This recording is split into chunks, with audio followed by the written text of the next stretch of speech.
Hello there. Only one Kenobi here. Only one. I don't know if you could hear me singing backstage during the countdown there, but I don't know why I did that. But hello there. How are you doing? Thank you for joining me. And I have some very special guests, and I will not hang around. I'll get them on one by one. Let's start off with lost my earpiece. Hang on. Let's bring him on. Let's bring on Johnny Star Wars, ladies and gentlemen. No strangers to the channel. How are you, Johnny? Yeah, very good. Thank you. Thanks for having me on the show today. Oh, man. Very excited to be here. A pleasure. We've got like loads of things we're going to talk about. Obviously, TVC will be in there, but obviously dioramas is a big thing, customs, and also the Book of Boba Fett. It would be quite wrong not to talk about that, wouldn't it, really? Absolutely. Good stuff. So when were you last on the channel? Was it back in probably last year, I think, with Tim and you and a couple of other guys, I think. Blacked Out Ewoks, I think, was on, but I can't remember which month it was. Before we went to Echo, or was it before even that? Might have been just before Echo, I think, actually. Yeah, that rings a bell. Right. Oh, there's loads of people in the chat already as well. I shall give some shout outs in a moment here. Who we've got? I can see Jeff Morris there, Tim Bainbridge, Lara V, Rebel Dad 13. That's a new name. Yeah, Rebel Dad. Yeah, I mate. Oh, all right. Familiar. Martin Footer, Ray Dunkley. Have I said Ray Dunkley? Gary Moore, more. And Collector 1970, Matthew Whiting. And I've got a bone to pick with you, Des T. We'll talk about that later. But firstly, speaking of which, I'm doing a Cockney accent there. So, ladies and gentlemen, without any further ado, I think we'll make a start. This bloke is so funny, he will split your sides apart. You should see his dioramas. They are a work of art. He is the Star Wars geezer, and he is sweet as an angel's fart. Ladies and gentlemen, boys and girls, I'll give you Daniel Chart. Hey, hello everyone. Hello Nick. Hello Johnny. And hello, you can mate. See him as well. He's not going to be anonymous like our next guest. And I can only apologise in advance. Do not adjust your television set. He looks like that. But it's good to see you. You've got a lovely face, and it's good to see that face. I haven't seen that since, was it Echo Base? Echo Base, yeah. And my God, that doesn't seem like long ago at all. That was August. But anyway. And let's bring him in. Some more Mike Marco. Hello, Mike. Hello, Mike. Hello, Nick. Hello, Daniel. Hello, Johnny. How you doing? Yeah, great, mate. Hello there, mate. Good to see you. Awesome stuff. Or not. Or not, yeah. So we're going to go with the big face reveal next time, Mike. That's what we're going to do. We're working towards that. I'm not sure that's wise. Ooh. You've only just met the bloke. I can't believe it, Daniel. Well, no, we're all friends here. We're all good friends here. Right then, let's get down to business, fellas. So again, like the topic is, I thought it'd be nice just to talk about Star Wars dioramas. Johnny, I know you're big into that. Your customization, should we say, if we can call it that. So we're going to reflect on what you've done.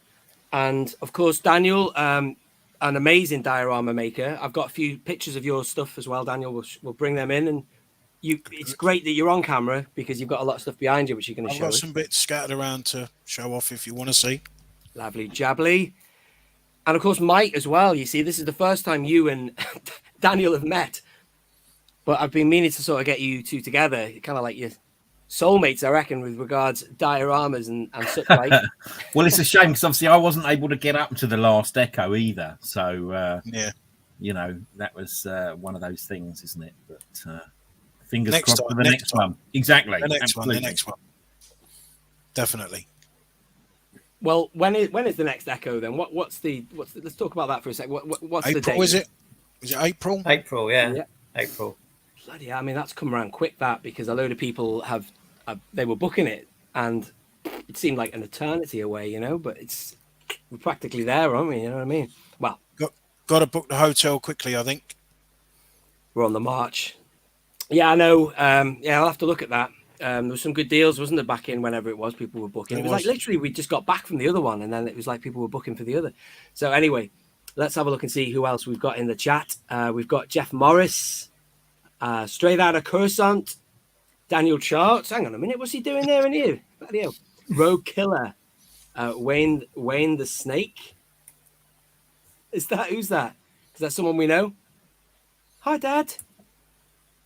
Where's Hi Dad? I bet I know who that is. Is that George? Probably. Is that George?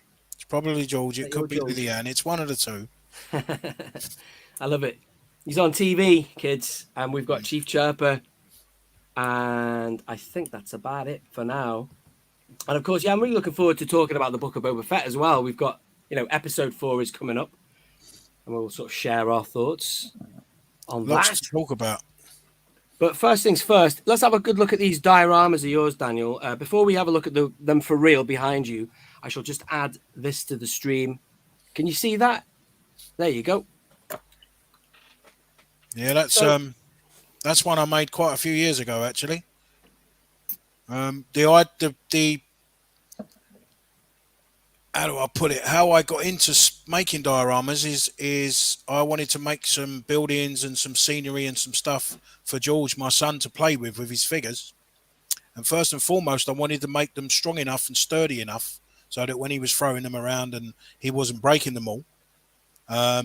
So I hit upon the idea of using plaster of Paris and plaster bandages for most of the Tatooine buildings. Those ones on the screen there are all plaster of Paris and plaster bandages to make them tough. And then obviously I painted them with acrylic paint and tried to weather and detail them as best I could. And then all the other little props just made from cardboard, bits of plastic, just bits of junk, bits of crap, really. It doesn't cost a lot of money. It's just throw stuff together. I messed around with loads of things, tried different ideas, stuck things with things, and there's the result. Try and make it look as realistic as possible. It's fantastic. So for spin on this one, nice, great die. Look at that one. It's brilliant. That is just. I want a piece of that. The Echo Base Command Center. The consoles there, the decals on the consoles are actually from DioramaWorkshop.com. A fella from the States, Frank Diorio. He's got his own website, and he allows you to download and print lots of decals for Death Star walls. I'm sure Johnny and Mike are well up and fully aware of him. Yeah, I mean, actually, Daniel, you mentioned that. Yeah, I know what you're talking about. Yeah, I've been in touch, bless him, with Frank's a super guy. He is, and he does obviously the Star Wars celebrations. He does. And I think that originally the decals and things that you see, obviously that you've put together in there, they were off his old site. Is it the Nine Num? I think Nib's Universe. Yeah, Nib's that's Universe. Right. Yeah, and but all of in the past year, he's been updating all of his decals. Yeah, I don't know if all you guys have seen that. I'm sure you will have done. But everything from the Death Star ones through to obviously all the Hoth ones, so they're all updated. But yeah, they make a big difference. Really, really good. Essentially, they're free decals, aren't they? That you can just print out, print them out, make your own things, and yeah, it's trial and error, isn't it? That's how you get going on it, really. Great. But all the other things inside there, the chairs, the floor mats, a couple of the tactical screens as well. I actually handmade those from just poster board, and the plastic packaging for Barbie dolls and things like that, the clear plastic. Yeah, I just cut the squares out of there and just drew on them with permanent markers and luminous permanent markers and whatnot, and use a lot of foam board as well, foam core.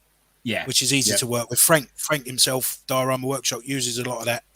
It's easy to work with, it really is. And yeah, I think I was going to say here, don't. Sorry, it sounds really silly. In the UK, it's classed as West Foam, innit? I think you can pick it up from Hobbycraft. I think Hobbycraft's the best place, and they do it for I don't know. You get 4 big white sheets for like a tenner or something like that. That's right, exactly that. Yep. And it's great. It's great to work with. Yeah, it's time consuming, but that's how you do it, isn't it, mate? It's simple as that. Cut it with a Stanley knife, and nice sharp knife. Otherwise, you tear all the edges, and that's really frustrating. Yeah, that's the only thing with doing anything with polystyrene or the West Foam is they do blunt the knives really quickly. You've got to really stay on top of the knives. Johnny, sorry, should we chip off to the pub, Johnny, while these two just carry on? Because I don't think we can get a word in edgeways here. Sorry, guys. Sorry. I'm really sorry. I bloody knew these two would hit it off. I told you, And they support this. I'm not going to talk about. Well, I'm not going to name who, but they support the same football team. Same football team. Damn it. Anyway, I was just going to say very quickly. The thing about, as you were saying, Daniel, handmade stuff. Like, because I've only just, recently acquired my first ever kind of 3D printed items. Those helmets. So I've obviously got my first feel of them, whatever, and they're very fragile and stuff. But you make everything yourself, and a lot of people by hand, they've commented on. You've given me a lot of lovely things over the period I've known you. Everyone's like, oh, it's 3D printed, but no way, they are handmade. I get that a lot of the time as well. People say, "Oh, that 3D printed," and I was like, "No, it's the old school blood, sweat, and tears." It's like anything, isn't it? It's like CGI. You can tell the difference with something that's real, or I don't know. I would like to get into 3D printed. Sorry, Johnny, go on. So I would like to get into 3D printed stuff. Some of the stuff that's coming out now is amazing. I haven't really got into that yet, but some of the prints you can get and download, it's awesome stuff coming out. There was a guy did a big Jabbas Palace recently, which was amazing. I don't know if I can't remember the guy's name. Luke Masisi or Masasi, is it? That's it. That's the one. Yeah. Yeah. But that looked fantastic. I'd love to have a print of that, or even some of the little set pieces he's printed. Yeah. Nice. Johnny, there was that wasn't the was that Jabbas Palace? I thought there was a Jabbas Palace that was like crowdfunded that somebody was putting up on one of the channels. A huge thing. Or is that something completely different to what you guys are talking about?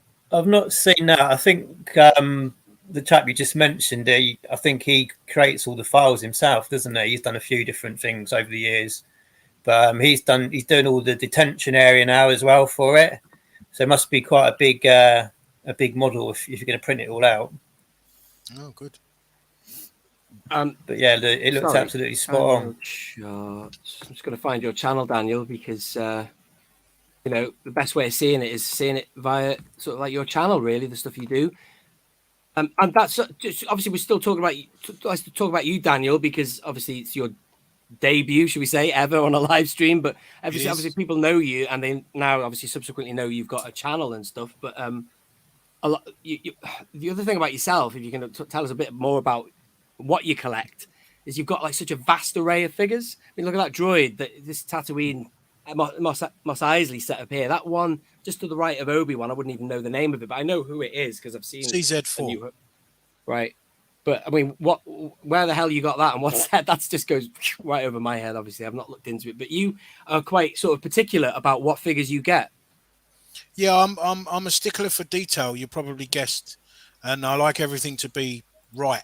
So some of the figures in my dioramas are, I've used substitutes, but I would prefer to have a movie accurate figure in there. That one's actually not movie accurate. It is the right droid, but it should be white. It should be painted white, that droid in that scene. Yeah.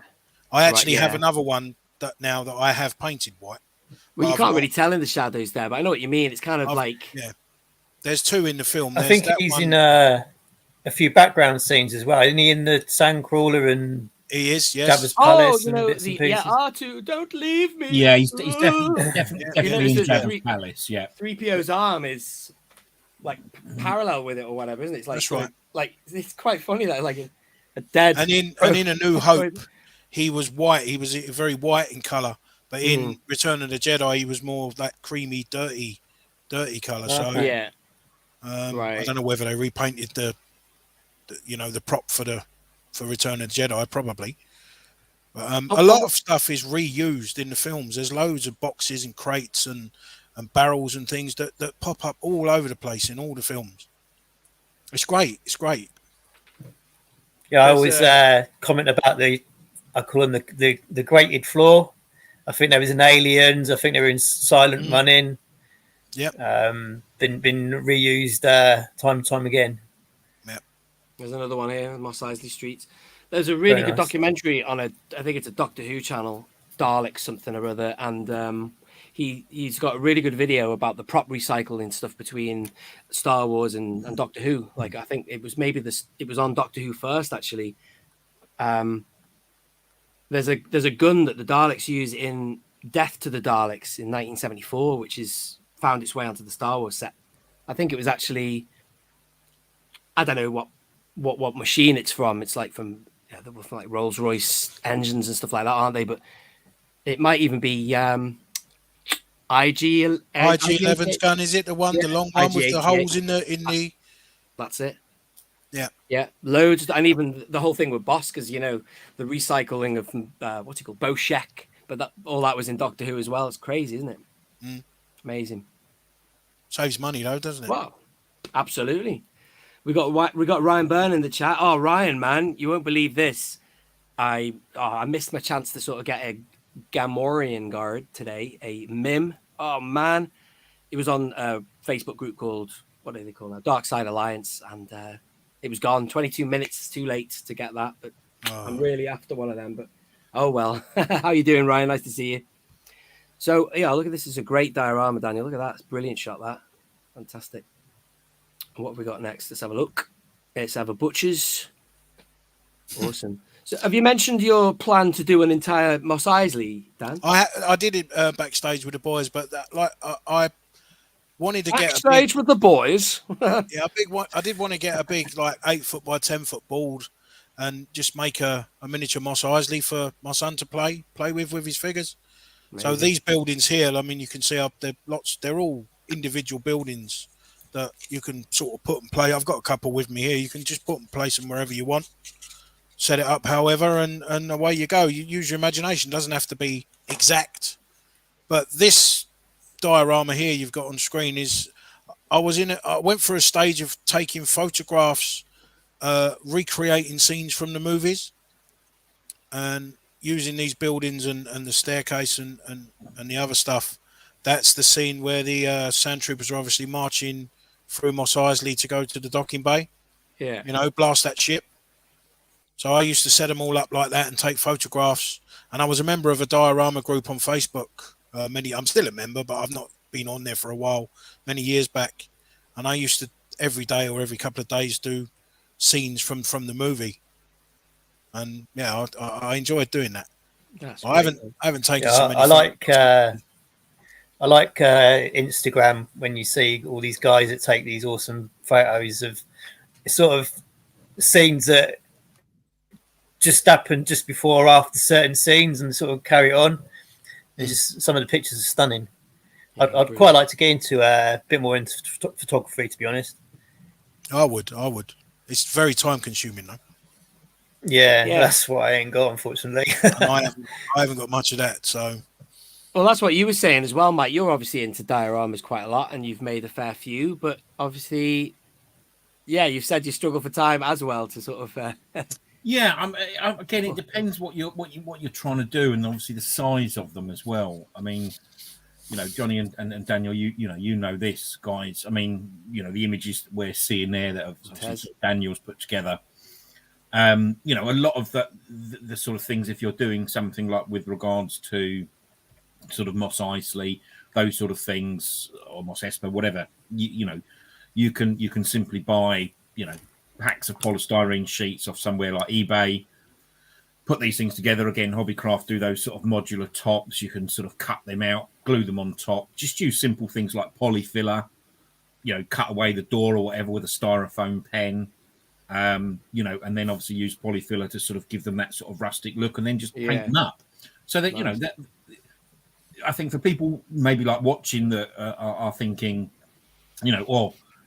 yes, don't get me wrong, Daniel's images are brilliant, they're amazing that we're seeing, but you can do them. It's just obviously it is a little bit time consuming. I think when I did that video for Nick ages ago, like the Death Star, and I know it was a little bit more modular, do you know what I mean? So I wanted it to be a little bit more of a play set, and obviously I used all of Frank's decals, but it was meant to be designed for playability, do you know what I mean? So but these things do take time, but at the end of the day it's like anything else. Anybody can sort of construct these things, but it does take a lot of time and patience. And the only thing is, obviously, if you're doing some of these things a little bit more intricate, if you're getting 3D printed stuff and bits and pieces, obviously you've just got to use the you know, the correct acrylic paints and things like that for sort of general sort of other scenes. You know, you can use whatever you want, really. Just before we move on from here, I'm going to take that off and I'm going to put your full screen down. If you could just show us firsthand some of the stuff behind you there, that'd be really good. And then we'll. I can do. I just wanted to talk about what Mike just said there about using filler and stuff like that. Some of my buildings are covered with plaster bandages and plaster of Paris, but some of them are also covered with, like Mike said, just all-purpose filler that you can get as cheap as chips from any shop. But what I do is I use filler and the hard as nails or the no nail stuff, and I mix it together 50-50. And then when you spread it over the polystyrene or the styrofoam or the foam board, the hard as nails will help it adhere to it, and then the filler hardens. You can dab it with a paintbrush to get your texture on there. And then once you've painted it, it looks really good. It looks old and used and just like Tatooine. It's really, these are great and cheap. Yeah. They're really good. But like I said, mix the two together. They're brilliant. And with regards to paint, I always use this Deco Art Crafters acrylic paint. You can get lots of different acrylic paints, but some of them are just for art and some are for craft. And they are different. The Crafters paint is the best because it sticks better and holds better. So that's a good paint to use. Nice. And some of these bits, what have I got here? There's some evaporators that I made just out of straws and bits of wooden dowel.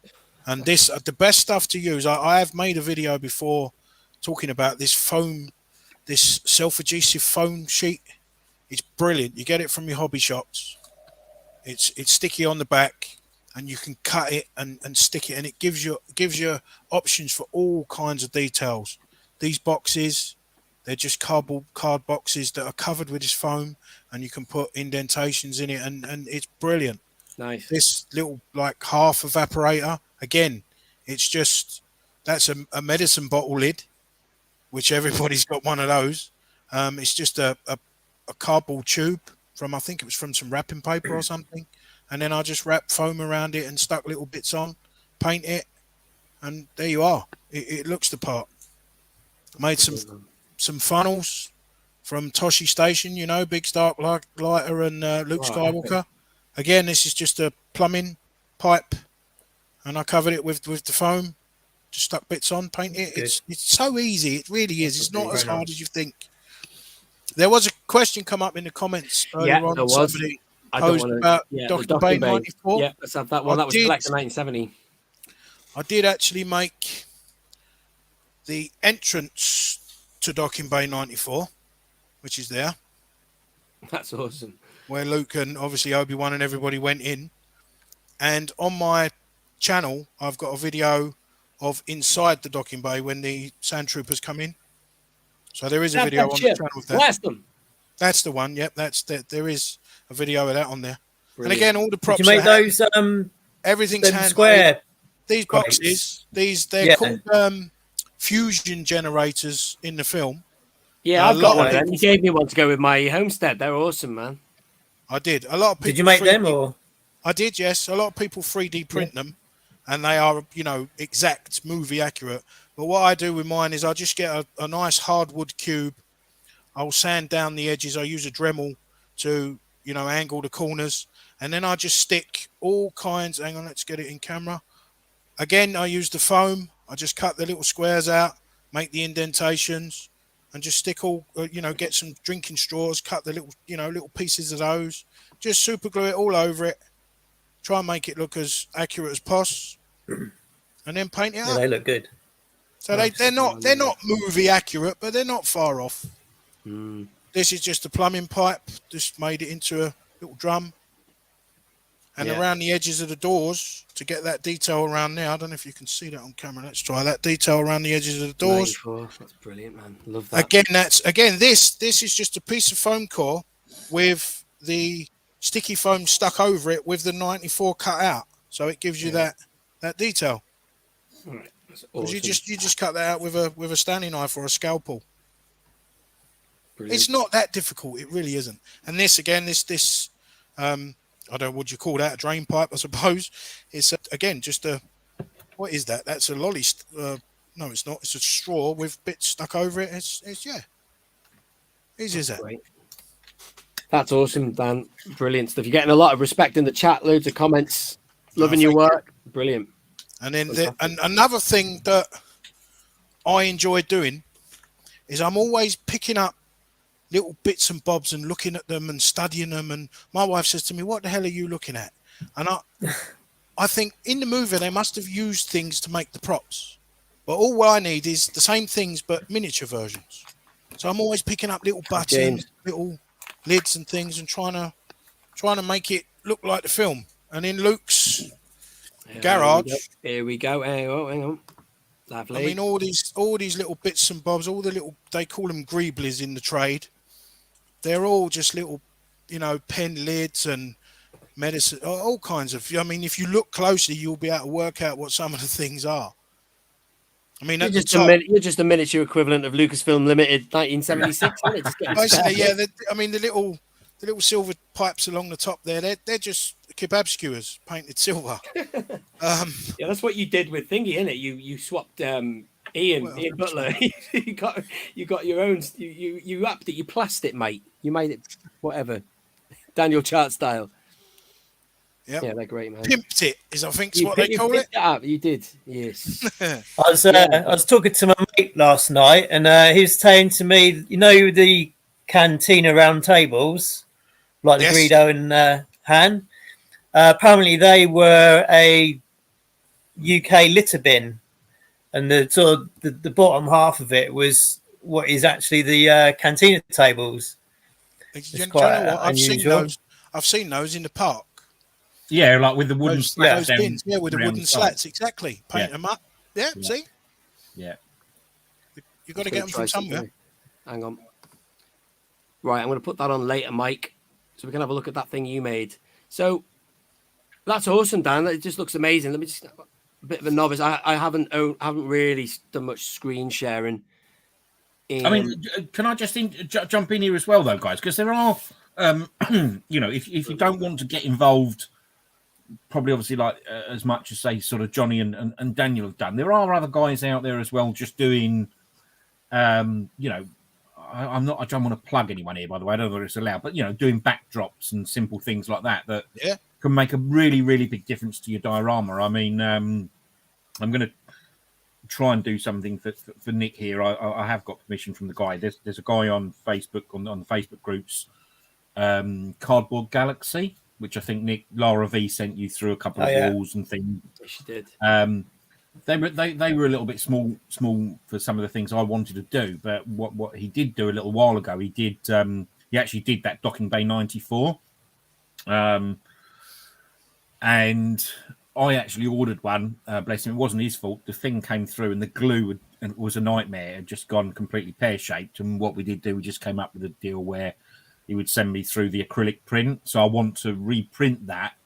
I can't show it obviously on the screen, Daniel and Johnny and Nick, but this thing's huge. Do you know what I mean? I just need to take this to a printer's properly where I can get it reprinted onto another bit of paper, and then the rest of it I will just make out like you've just done, Daniel, exactly said, doing it out of, really slice up the West foam really smallly so that you can make that a complete semicircle, and it'll be absolutely fantastic when you get things like, if people have been fortunate enough, unfortunately I haven't, but to get a Razor Crest or to put your Falcon in, so there are those sort of things out there as well. If you guys don't want to get too involved in it, but just would like the idea of backdrops and things. Do you know what I mean? So there wasn't, so apologies if that's a plug, but ultimately, it's like we were talking about earlier, some of the stuff that the 3D printing's done. Nick, I mean, you got those helmets, didn't you, from Ian? And they just, I think Tim did at Bosk's as well. Yeah, he did. Tim got them out a while ago. He had them on Ask Bosk, I think, didn't he? But yeah, they're brilliant. They're really good, well weathered. Look fantastic. I got some of those helmets as well from Ian. Yeah. I use them in my Mandalorian diorama, shelf diorama. Yeah, I mean, you can add into things, isn't it? Do you know what I mean? That's it. I mean, if you haven't got the time to do all these things, there is other sort of ways that you can just sort of add little bits and pieces to these sort of dioramas. That's the point, I suppose. Yep. Yeah, I think Lara. I don't know. Lara said something about helmets earlier. You could make your own if you managed to acquire enough, helmets of stormtroopers with a removable one, I suppose, and paint them up. But it's a bit more costly doing that, I presume. But at the end of the day, if you're like you, Daniel, you might want to get rid of all your existing stormtroopers when they bring out more of the new VC 140, whatever. You know what I mean? Get rid of them. Well, you say that. I was originally going to use a lot of the removable helmets for that particular diorama, the helmets on spikes. Yeah. But I saw the 3D printed ones, and because the sculpt on the 3D printed ones is much better than the sculpt on those removable helmets, I went for those. There's no way I was going to buy loads of VC 140s and just take their heads off, because that would have cost a fortune. Have either of you guys got them there in front of you? You can show people what we were talking about, like the helmet. Yeah, I'll go and get them. You get yours, mine. Yeah. Put them away in a cupboard. Because I think again they're really good, aren't they? They're brilliant, actually. They're really good. Yeah. Really I good. think a lot of and I think Ian offers. I think he offers them painted and unpainted as well, doesn't he? I think depending obviously on what you. He does. He does 6-inch scale as well. So yeah. But we don't talk about that.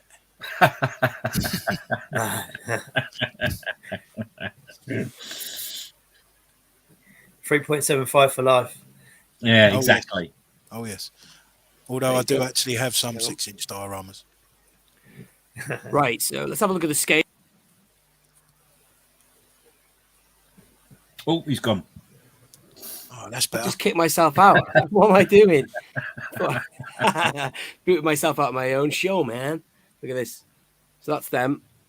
And hang on, let me try and hold it as still as possible. And then there's the latest sort of stormtrooper dude, the remnant guy. So I think the scaling's about spot on, isn't it? Really? Yeah.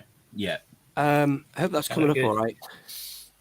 And obviously, there's no lens in the helmet, but that doesn't matter. That's actually quite authentic. If they've been burnt or something, then the glass would go, wouldn't it? But they're really nice. And, I haven't forced them, but they seem solid enough. You're not going to do anything other than have them on a shelf. So, yeah, they're great. But what they need to do is they need to get this guy going. We need some sand troopers like that. Oof. That'd be brilliant, wouldn't that? Wouldn't it be? You did a kit bash of that one of them, didn't you, Nick? Didn't you? Yeah, kind of. But I took it apart again. I'd sooner them do it proper, so you can have the backpack and everything. But it's just a brilliant sculpt. It looked all right, actually. I did it as a, whatever the what do I call it now? Figure hack or whatever. But yeah, really nice. It is a great sculpt. Hopefully, we'll get it in that pack. The 4-pack, like the Rebel Troopers and all that. I don't know. It's up to them, really. Yeah. That was great. So, Michael, should we talk about you for a little bit? Should we get your video app? If I add this to stream, you don't need the video. No, you just want the stills, Nick. Don't you? The odd still. I mean, look, I think a lot of people have seen it. I just think it was the reason I did it was I was actually thinking of my next door neighbour's got 2 kids that absolutely adore Star Wars, and hang on. I'd actually done them a very sort of simple Hoth diorama, but it was just literally using like again the simple plain sheets of polystyrene. What I did was just got myself like a polystyrene pen cutter, and I think if you've seen any of the videos like from Hoth and that, you can just simply graze the sort of the polystyrene, and then literally you're just simply using like a very light blue paint to dab over that, and it gives that white blue gloss effect. Anyway, so they loved that, and I thought, well, I'll try and do something around the Death Star, because they absolutely adore Star Wars. And then it just simply got out of hand in terms of the size and the scale of what I was originally intending to do. So double-sided, isn't it? Yeah, I mean, in the end, I think that one was something like 37 inches long. Oh, you're cheating here, though. Look at this bit. You're recycling a bit there. Yeah, no, that was from the old Power of the Force line. I think I got that off of eBay for about £5, something like that. The diorama pieces, in anyone that watched that video, they're from Eric at Hole in the Ground, those bits. But obviously all the rest of the decals are from Frank at Diorama Workshop. And it's just a bit of time and application. I mean, it actually came out. I was, it probably took me, because of the size of that and the scale of it and working and everything else. To be fair, that probably took me about 6 months to do, but only because I just, you can't devote loads and loads of time to all of these things. Everybody's got a busy life, haven't they? But yeah, I mean, I was relatively happy with it. I mean, at the end of the day, I couldn't actually give it out to the kids next door because this thing took up like the size of my dining room table. So, but as Daniel said, all of these parts, actually what I did was to put it together. I didn't mention it in the video. I just used magnetic tape. So obviously the floors, everything just sits on. Just to hold the walls together, I use magnetic tape. So all of this is literally just then broken down, pulled apart and put in a box. And it's not an enormous box other than the floor, which obviously is sort of 17, 18 inches long and 37 inches long, 17 inches wide, whatever. The rest of it's just in a relatively small box. I mean, the biggest piece is the piece that you guys are seeing there, those blast doors, which I think are 30 centimeters long. So, the rest of it all breaks down and, you can piece it together as and when you want. But I did it purely from trying to get it from, it wasn't meant to be obviously anywhere near screen accurate. There's loads of rooms else you could have put in, but it's meant to just be used from a playability point of view. I would have loved something like that if I was a kid. And that's the whole idea of having something like that. Do you know what I mean? Looks good. Cellblock 1138. So, but yeah, I mean, at the end of the day, you got people like, Frank at Diorama Workshop putting these decals up for the cost of nothing. All you got to do is print them out. All you need is a little bit of West foam and time. The only thing, obviously, again on there, those pieces, they were from Eric at Hole in the Ground. And a lot of people, I think, sort of said to Nick, or people have questioned on the videos. I think Sci-Fi mentioned one of the things to Nick is like the flooring. All it was I've got it here. I think it's a product called DC Fix. You buy it in a roll and get it in B&Q. Yeah, absolutely, Dan. You know it. All of these, mate. So yeah, B&Q. I think it was like £9 a roll. And it really gave a nice, decent, proper glossy effect. So, yeah, I mean, I want to do a really big Hoff diorama. I do want to do a really, really big, exactly what you were talking about. I want to do a really big Mos Eisley, but it's like, where to put it? I've got a massive board in my garage. But actually, people want Mos Eisley in 6-inch. That's not going to happen. Wrong scale. I mean, the thing is, you then go back to, I think it depends where you want to go with these things. Listen, unless you've got absolutely tons of room. I mean, the thing that does me is I think I get, I'm going to say it, delusions of grandeur. You look at some of the things and I go back and look at like some of the things that have been done on Diorama Workshop from the celebrations, and you think, oh yeah, I want to create that. And yet you've got absolutely no, unless you're a millionaire, you've got tons of rooms in your house. How are you ever going to like have a massive thing, play set where you can put all these things together? But that's the dream, I suppose. One day. Great stuff. Cheers, mate. We've got a couple of people who've been asking. Well, I want to see it as well. So we're going to move on, hopefully, now to Johnny Star Wars. Tell us about yourself, Johnny. Obviously, you've got your channel and you've had it for a while, but tell us about your customizations and a bit more about yourself. Yeah, I've always done some form of customization from when I was very young. I think one of the first customs I did was the Rebel Fleet Trooper. I remember doing that quite a few years back. I haven't got it to show you, but it's knocking around somewhere. That was, I think, one of the first things I did. And a lot of people ask, how you do different customs, and I think you just learn as you go along. You get a bit better with each project you do. I think the main thing is just give it a go. Start off small, but just give it a go, and what's the worst that can happen, sort of thing. But yeah, I've always done customs and things. Well, but yeah, a lot of people always comment about the old ghost ship. Finally. That's Should we go full screen here for this? Let's have a look at it. Oh yes, that is amazing. Yeah. Superb. Right. Yeah. So I built it. It took about 2 years to build it. It's made out of I think it's called Cintra in the USA, plastic foam board in the UK. So it's quite a solid thing. That weighs an absolute ton. And it was more of a diorama as well. I built it partly watching Rebels with my son, so it was quite a good project to build. And he did a little video on it with me. But it all comes apart. There's sort of different areas to it. The best thing would be just go and have a look at my channel, and there's a couple of videos on there about it. But it all works. Sort of a ramp. Brilliant. And then you got all that back area. But it's just had a go one day. Thought I'd quite like to look at that ship. I wouldn't mind having a go at building that. Just sort of evolved really. But quite pleased how that come out. And it's absolutely huge. So it's, again, you say you build these things, but you don't know where you're going to put it. So that's sort of in my man cave at the moment. That's good. But I've always done customs. Give you a little exclusive sneak peek of my latest custom. So this fella here. Man. That's great. Armless. Oh my god. So been working on this last week, so can't wait to slap some paint on him. What was that? So it looks like Chewbacca's had a go at him. He's pulled his arms off. He's armless. But so I've been working on that this week.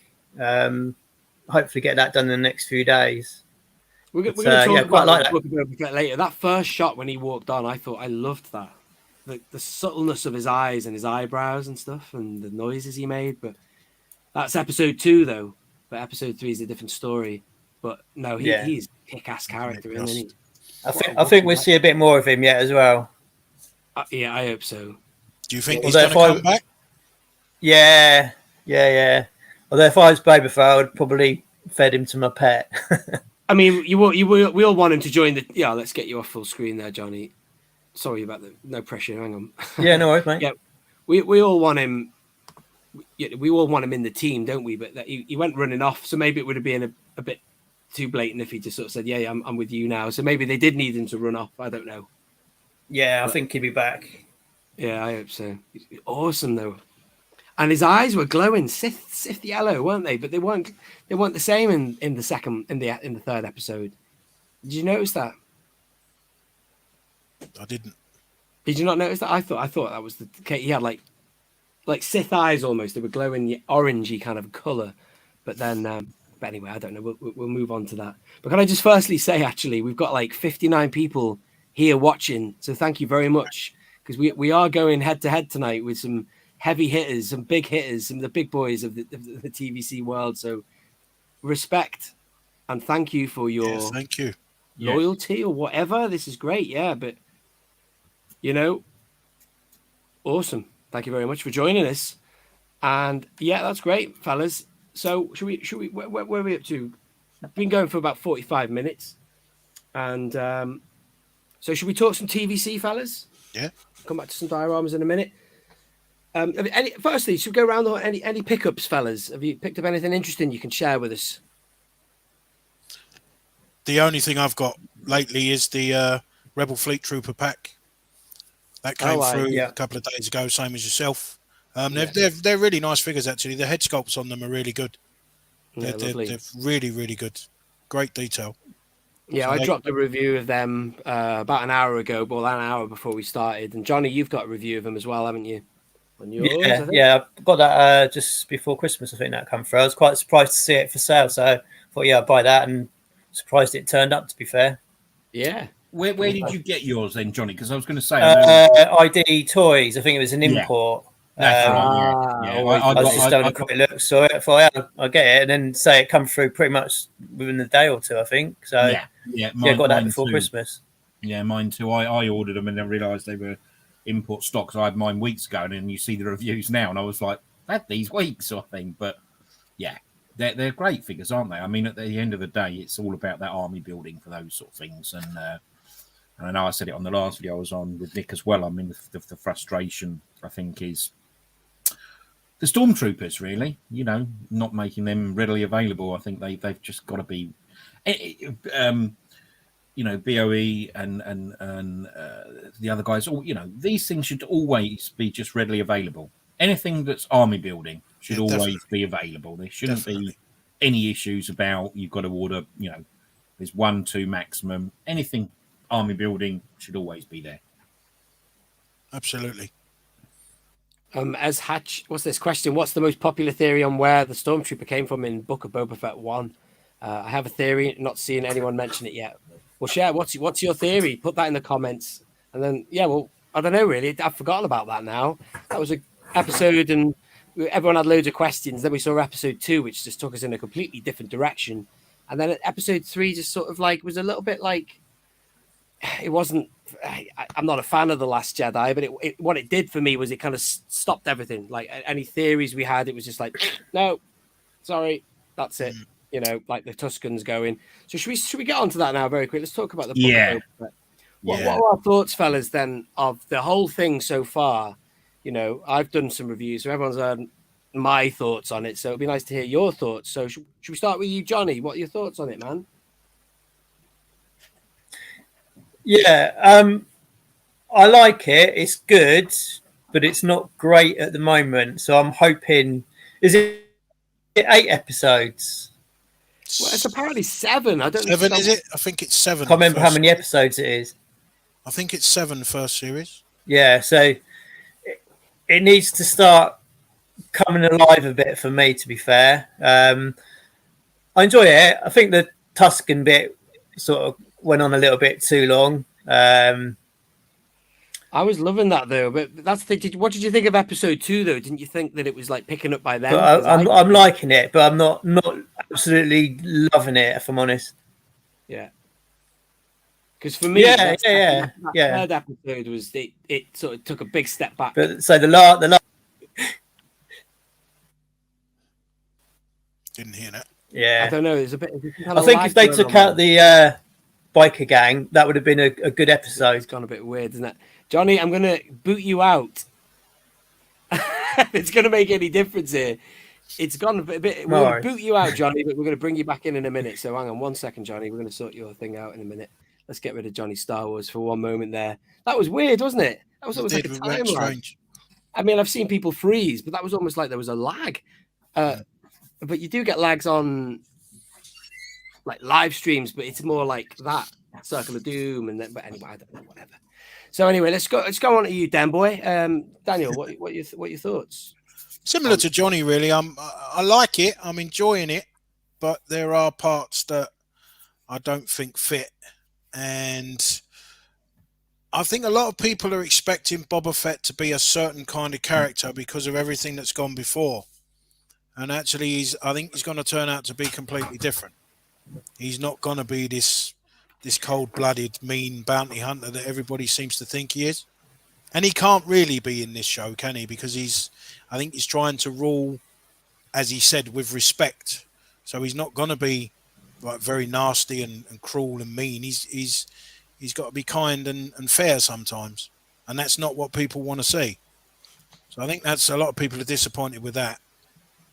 And also, it's the whole thing of waiting, though, isn't it? Like you see, we've had a few ups and downs with this. It's been a bit like low, high, back down again. But as opposed to like say when you're waiting for episodic films for Star Wars, when you have to wait another 3 years or 2 years for the next installment. With this, it's only a week, isn't it? So we can't really make a full judgment until the very end when we see exactly what when the whole series is finished, then you can put it all together and make a proper judgment. Yeah, because we've talked a lot, Dan, haven't we? We talked about this thing of him almost being reborn, you know, Boba Fett. So if anyone was to be confused as to why he's not who they thought he was, well, he kind of died in that Sarlacc pit, you know. He did. Literally in people's minds for the he should have stayed. He should have stayed dead as well. He should have stayed dead. But he's been reborn and had the spiritual journey. But again, I'm sorry that journey's over. Well, it might not be. We don't know. But that Tuscan thing, I was digging it. However, where are you, Mike? You weren't digging Tuscan trip, were you? No, it wasn't. No, it wasn't about that. I think. Listen, I enjoyed the first 2 episodes. I think you look, okay, we're talking about a series here. Let's not go completely overboard. At the end of the day, yes, we're massive Star Wars fans, but let's not go mad about it. My issues with it are, as much as I love Tatooine, I think everybody was sort of blown away by. If you take a step back, I think everybody was. Oh my, we lost you there, Mike. Go on, carry on. Sorry, I was just going to say, this seems to keep happening. Everybody dips in and out. I don't know why, but what I was saying is, I think if you compare it, you've got to look at what you're comparing it to. I think everybody in the community was sort of blown away by the first 2 Mandalorian series. They were fresh, everything was brilliant, and it had that familiar Star Wars film sort of feel, but obviously also was incredibly fresh as well. I thought with regards to the Book of Boba Fett, I've enjoyed the first couple of episodes. There were obviously some issues. Nick, we discussed these. I think a lot more. Maybe we will see it. A lot more should have been made of the escape from the Sarlacc. But for me, when we went into the 3rd episode, personally, again, listen, guys, obviously in the chat, make your comments, whatever. I was just a little bit disappointed, but I'll make my reasoning clear behind it.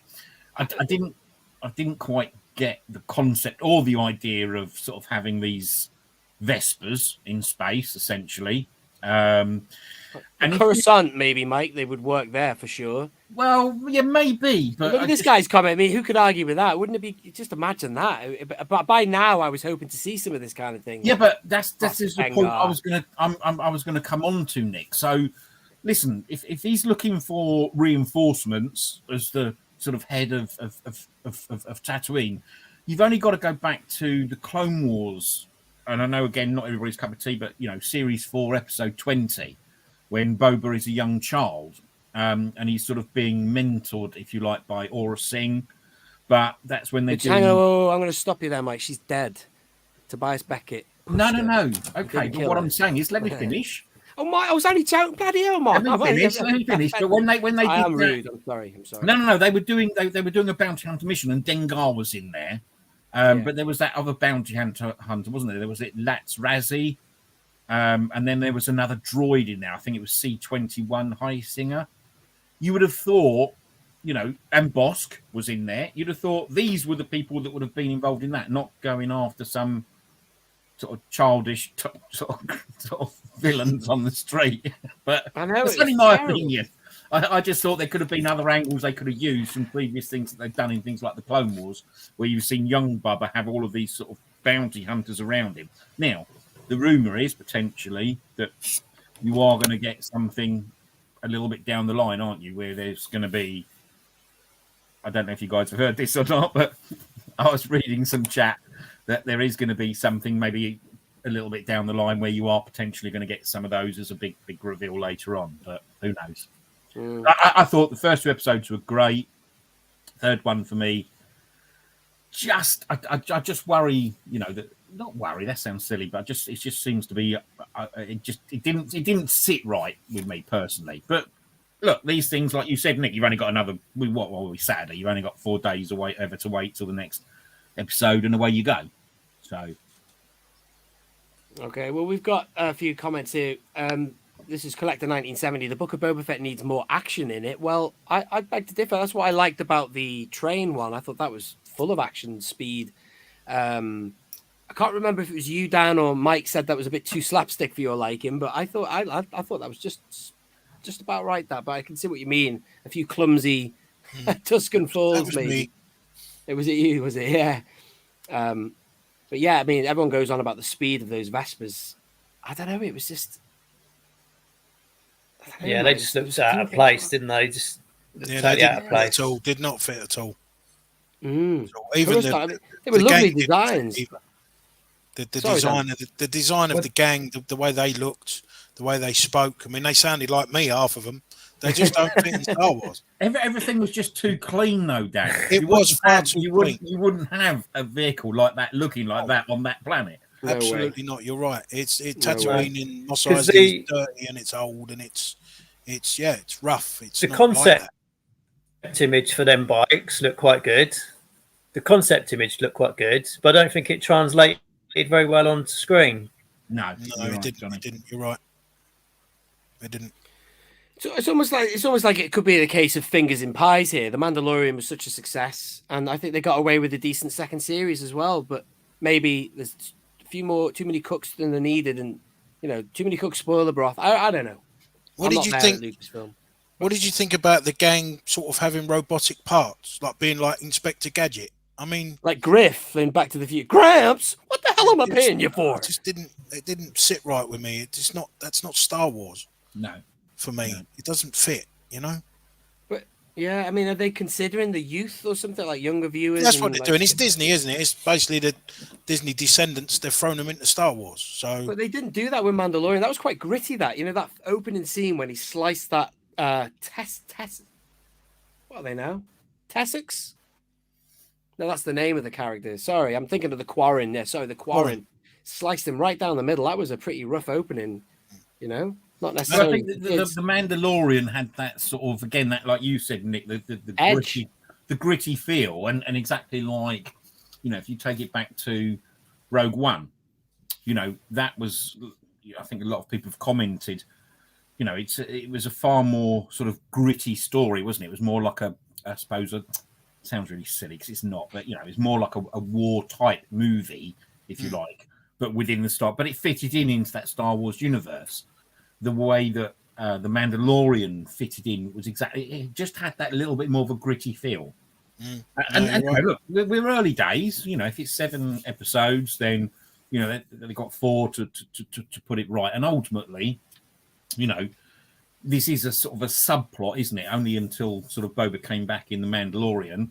I don't think anybody would have predicted that there would have been a series around that at all in the first place. Do you know what I mean? So maybe the thing has been generally that it hasn't just met our expectations given the feel of Mandalorian, but there's one thing that I suppose we could all agree is that it is enjoyable, and it's definitely something that we all want to watch and see.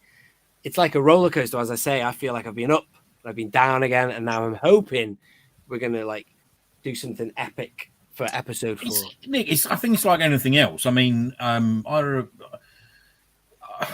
was sort of I wasn't a big advocate of even the last, the last 3 Disney films, if you like, from the trilogy. But I can still watch them. Do you know what I mean? I don't. Listen, I'm a massive Star Wars fan. I love everything about Star Wars. Do you know what I mean? But, you just got to take these things a little bit, with a pinch of salt. But ultimately, I think a lot of people commented, for example, like when The Phantom Menace, Attack of the Clones, and all of those came out, they were like, oh, that's dreadful. That's not anything. And now, 20 years later, or whatever, people are going, actually, they're quite enjoyable. So, certain aspects of the design are great, aren't they? With Attack. Of course, from a design perspective, absolutely, yeah. That was the first Star Wars film I saw, Attack of the Clones, where I left and I was a bit disappointed, or I don't know what I was expecting to see. But hey ho, now I kind of love that film. I'll watch it and enjoy it more so than say, I don't know. I think we've entered a new realm. Maybe it's because they've got so much stuff now. Of stuff that you want to kind of hide behind the couch, not like you're scared, but it's just like you're cringing or something like that. You know what I mean? Maybe it's because I'm getting older.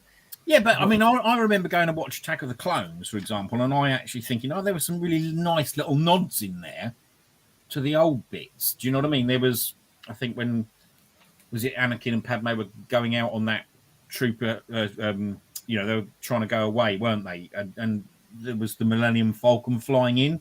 I know it was really, really small. Loads of people noticed that sort of thing, but there were a lot of was some decent sort of nods and heads up, and I actually sort of quite like the way that you did see, the introduction to Boba, etc., etc. So I loved all that, like Kamino. I loved, and those aliens were something completely different. The Kaminoans or whatever with the long necks.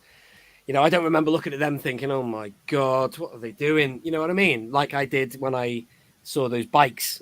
But no, Kamino, I'm loving that. Like the flashbacks to Kamino were great. With Boba Fett, young Boba, Daniel Logan's face and all that. I think it also as well depends though on, for a lot of people, I don't know whether this is true for you, Johnny, and yourself, Daniel.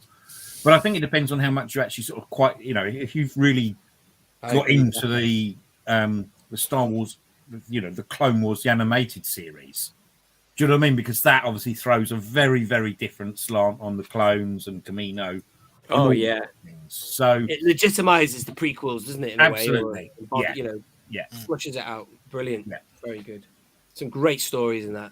You haven't seen much of it, have you, Dan? The Clone Wars. I haven't seen any of it. Yeah. Well, I have to admit, I've not seen any of the Clone Wars.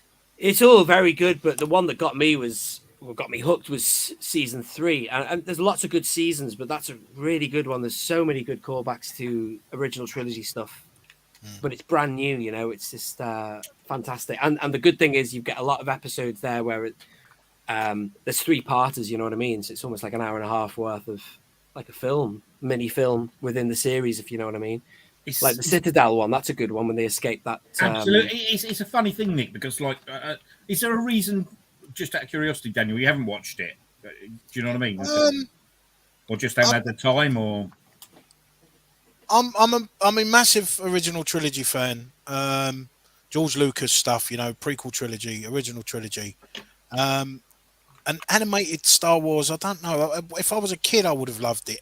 I don't know. Being a miserable old fart now, I'm not really into the cartoons as much. I know they're good. I mean, my son watches it and he tells me about it, and so I know what's going on and who's who and what's what. But I don't know. I've just like the Bad Batch. I started watching. I made a point of we're all going to sit down, me and the kids. We're going to watch the Bad Batch, and I watched probably the first 3, maybe 4 episodes.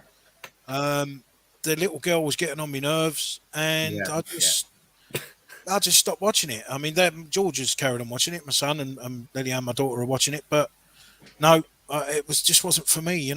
It's funny though because animated. I remember sort of thinking, listen, I'm exactly like yourself. I am original trilogy all day long. I love the Mando though. The Mandalorian was brilliant. Yeah, no, of course. But I remember thinking, Clone Wars. But I was thinking, I just need to watch something new on Star Wars that I hadn't seen. And the first series, I was a bit like, a bit like Nick, and then and genuinely, it did grow on me. It genuinely did, and I think it just adds to the Star Wars story. But look, it's not for everybody. At the end of the day, it's No, it's Don't forget as well, Dan, the Clone Wars that is George. Speaking of George, your boy. Yeah, that is him. He's right in there with that. And some of those stories are very advanced. You're just like the prequels are adventurous. The Night Sisters is a good thing. They've also got on there's a good Trandoshan. I was going to say with the Trandoshans and Book of Boba Fett, I want to see more of them because they're really interesting. And there's a really good Wookiee hunt thing. They've got a planet of Trandoshans where I think Ahsoka is, sorry, spoilers here, kidnapped and taken to this planet. They've got Jedi younglings there that they've caught and they use them for sport, and there's a Wookiee there, and that's great. I think that's more than one episode. Yeah, that was a good episode. I enjoyed that one. I know what you're talking about. What do you think of them, Johnny? Then did you enjoy? I know we've probably gone a bit. I've just watched the Bad Batch quite recently. I give it a miss last year when it came out, partly because of the young girl I didn't really take to straight away. But I have to say I was quite pleased with that. The Bad Batch, thought it was quite good. Big fan of Rebels, obviously. Love that. Yeah, pretty sure we're going to see some more certain Rebels characters in the next few years. The Thrawn sort of angle, I think, is quite interesting, and I'm quite certain that I think the next lot of films is going to be around them sort of characters as well. I reckon. Well, do you think, with regards to the Thrawn thing, that's going to be something that will come up in? I'm assuming it's got to come up in Mando Series 3, really, isn't it? Because of Ahsoka. They could have had that in the Ahsoka spin-off. I really think it's coming in Ahsoka, isn't it? It will probably be in Ahsoka. Already been announced. Right. Yeah. Okay. I didn't want them to make a third episode of Mando 3. I thought it was such a beautiful ending. But I think they're all overlapping each other a little bit, aren't they? Yeah. Well, I thought that's what they were going to do. They were going to break off. They'd tell Boba's tale in Book of Boba Fett. They'd have Ahsoka in Ahsoka, and they'd have Gina Carano in bloody Rangers of the Republic. But that ain't going to happen now because there's no Gina Carano, I guess, or they're going to spin it round and get somebody else. They can't recast. No, well, they won't. Well, they'll just do something. They can't. It's Gina Carano or nobody. I just loved the ending of that so much. It was such an emotional ending, Mando 2, that I just thought that just leave it, like, you know. So what's coming up in after Book of Boba? Because obviously you've got Andor, you've got Kenobi. Is Kenobi the first one that's in? Is Andor coming before Kenobi? I don't know. That's what I'm saying. I don't know, Dan. I'm just not sure. asking you guys if you knew that. I mean, I know that's been. I think it might be Andor first. Don't quote me on it. I think it might be. Okay. Right. Yeah, because I think they shot that a Kenobi? while back. Do you think it's going to be good?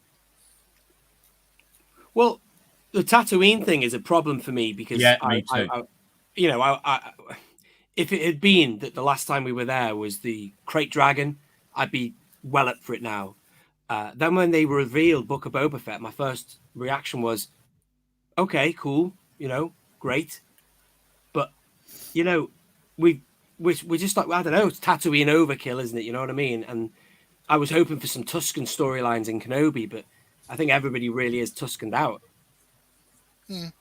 I think the Book of Boba Fett is focusing on Mos Espa more. You think than we Mos get Eisley, to see young Luke Skywalker? Yeah, I hope so. You hope so, do you? Yeah, young Luke. Yeah, with Obi-Wan keeping an eye, Uncle Owen, Aunt Beru. I'm just worried about Obi-Wan and Darth Vader meeting again because of the continuity with the original trilogy. You know, with the original film. So it worries me how they're going to do that. They're obviously going to meet in a flashback. It'd be great if it was before A New Hope. But if it's, you know, when Luke's a young lad, I can't see how that's going to work. I can't see how they're going to fit that in and make it make sense. But having said this thing about Tatooine, it will be a completely different period of time on Tatooine, and it'll be a different vibe because it's a big place and there's lots going on there. So to that extent, I'm still looking forward to seeing more Tatooine. I don't think I'll ever get sick of Tatooine, but I just think it's surprising that they made that choice. And then it was a surprise, wasn't it? The announcement of Book of Boba Fett. A lot of people didn't even know about it. They didn't watch the end of the credits. But you know what I mean? It was just like, oh, okay, fair enough. We'll do that. And then we'll do Kenobi. But I don't know. It's just weird, really. I think with the Book of Boba Fett, I think it's a strange choice for him to want to take over as a crime boss from Jabba. I mean, you know what I mean? Well, we're yet to find out, aren't we? There must be some reason. We don't know what's happened to him in that desert with those lizards up his nose and what his intentions are, you know? I think it's exciting. It might be just something that a mission he's trying to accomplish. You know, it could be a respect thing or, you know, I don't know, good intentions. I don't know. What's this? It's ruined. Just looking at his comment there. What's he talking about? Star Wars, generally?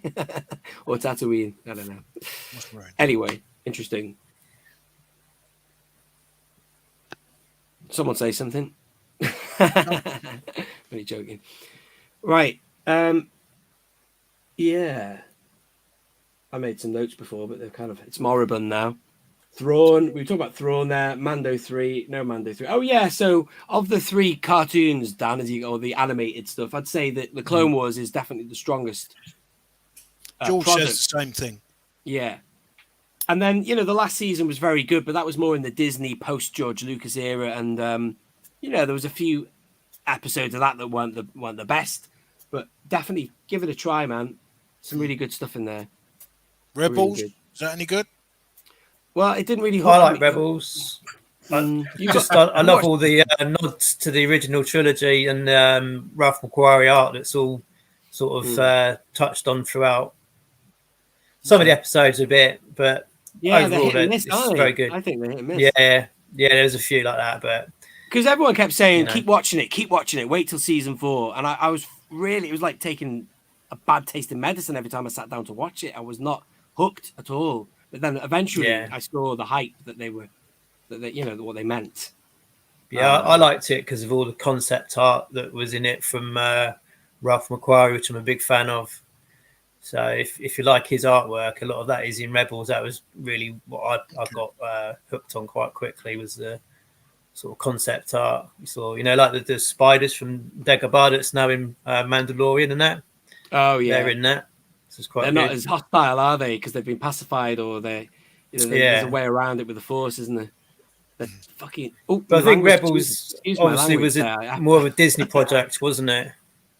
Yeah, they that- were hostile in Mando and the Ice Planet. Terrible. Iffy. Yeah, right. Yeah, you were talking before about this business. Sorry, this is what I've just remembered. I wanted to talk about this business of Anakin meeting Obi-Wan, and what do we think about that? Is it going to be what do you hope for at least? What don't you want to see? What do you want to see? Because obviously we know they are going to do something. So what your thoughts on that? Who would like to go first on that one? That's an interesting topic. Go on, Mike. Well, listen, I haven't really. I've got to be honest. I've not even really thought about that. Really, I think that I don't know where. I just genuinely don't know where they're going to go with that. That's for once I'm sort of lost for words. I genuinely have got no idea. That's the truth. Where can they go with it? What's it going to be about? I mean, there's got to be some sort of grand plan. Obviously, you've got tons and tons of writers, haven't you, on these things? Do you know what I mean? On all these different series, of course. So did the sequel trilogy. Yeah, no, I know. But I don't know what to say, Daniel. Is the God's honest truth? But once on one of Nick's channels, you will hear me. We've got you. We've done you. Haven't we? I've got nothing. Stick the fork in. He's done. What do you think, Johnny?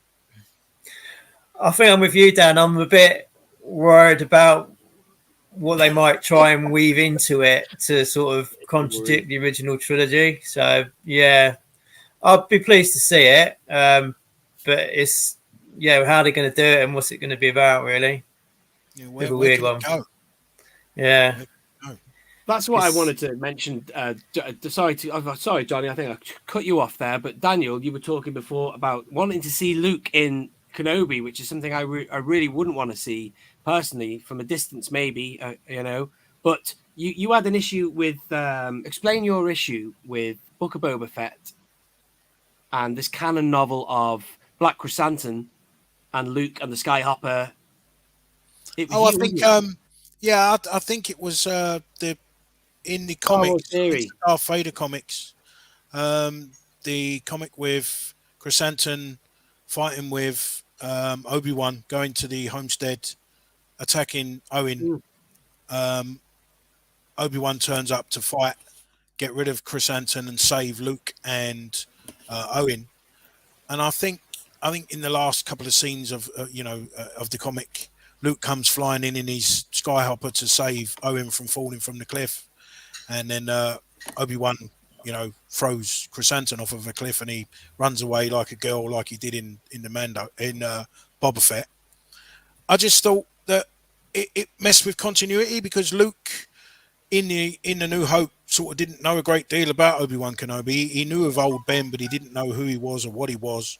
And if that is supposed to have happened a little while before A New Hope, and Luke must have seen Obi-Wan and Chrysanthemum and whatnot during that fight, would he not ask questions of who was that fella and why is he fighting with him? He would find out, wouldn't he?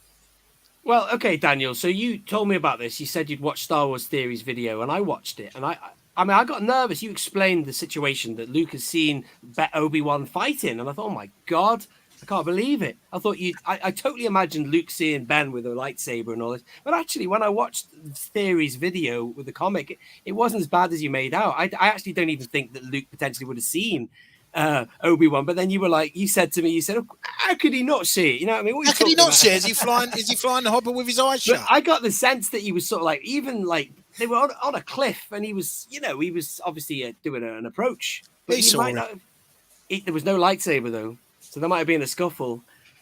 Well, he did use his lightsaber. He was focused on getting Owen. That was the thing, off the rock. That's what I think. So anyway, what I'm saying is it wasn't as bad. When you first told me, maybe not as bad as I made out. But yeah, I know. I thought, how could they make that canon? It's like that person who made it canon that Vader met Luke before Bespin. That does not sit right with me. That just daft. But we're going to get a lot of that going forward. I've found with the sequel trilogy with some of these, legend stories and whatnot, they are messing with the continuity of the original trilogy. They really are. Just, I don't know, it doesn't sit right with me.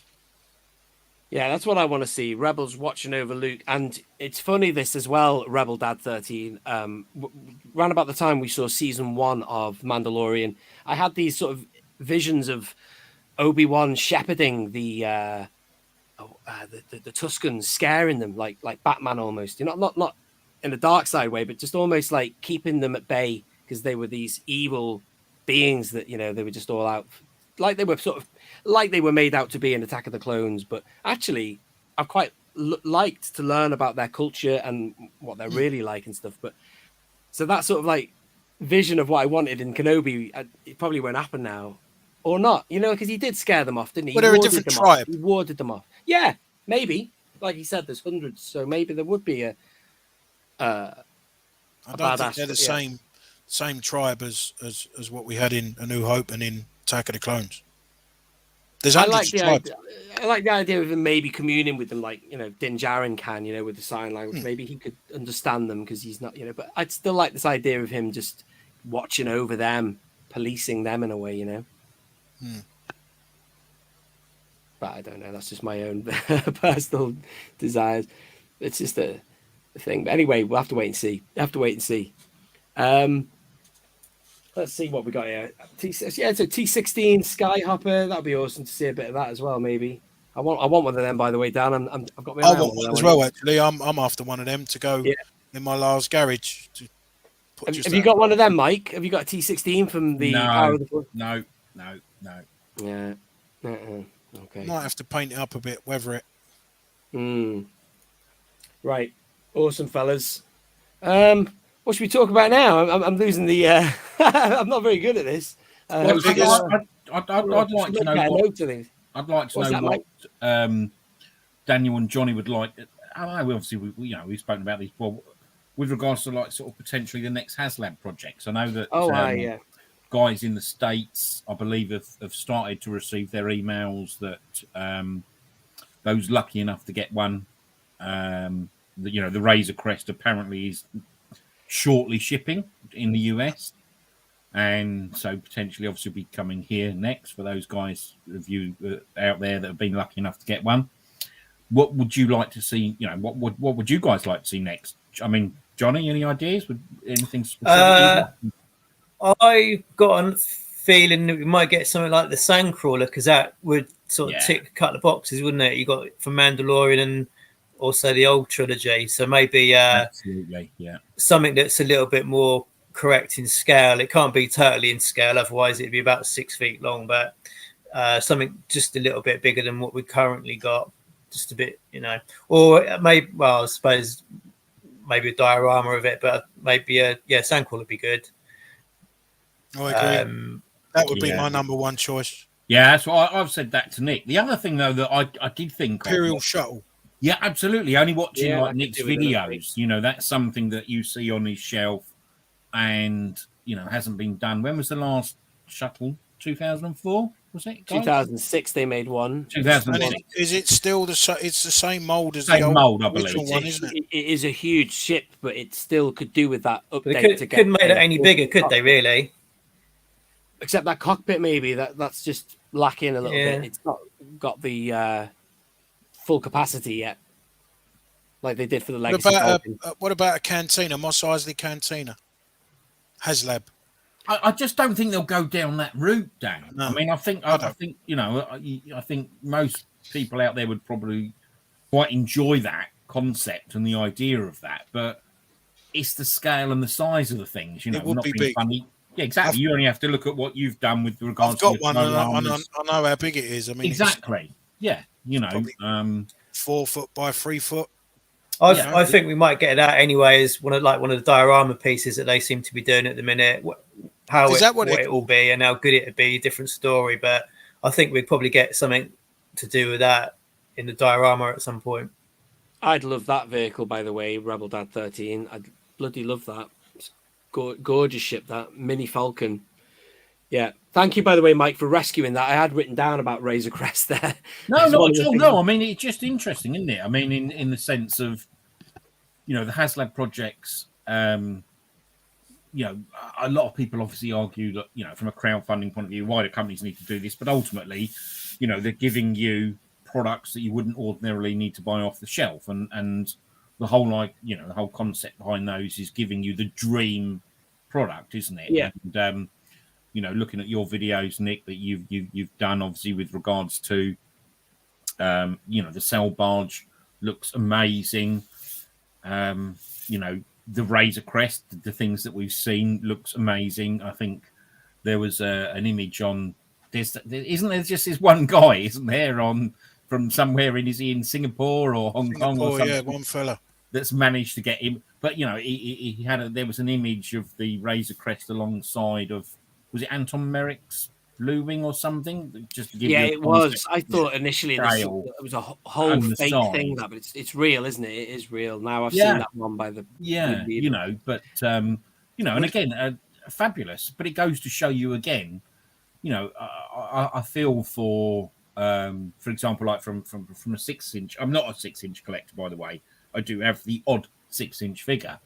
You know, I do feel for the people, for example, that would love more of that type of sort of world building in that world, but it just does not lend itself to that because of the size, you know, and the and you know, the Rancor never got there, you know, and yet you look at the success of the Razor Crest, it hit 6,000 numbers something like almost 30,000. Yeah, but it hit 6,000 numbers, Nick, in something like a day, didn't it? Was it 20? I think it was about 27 hours, I believe it was. It actually hit 6,000 backers, and ended up with something like 27,000 backers. So, you know, you think they've got to go down that line of, look, 3.75 inches, quite clearly the army build.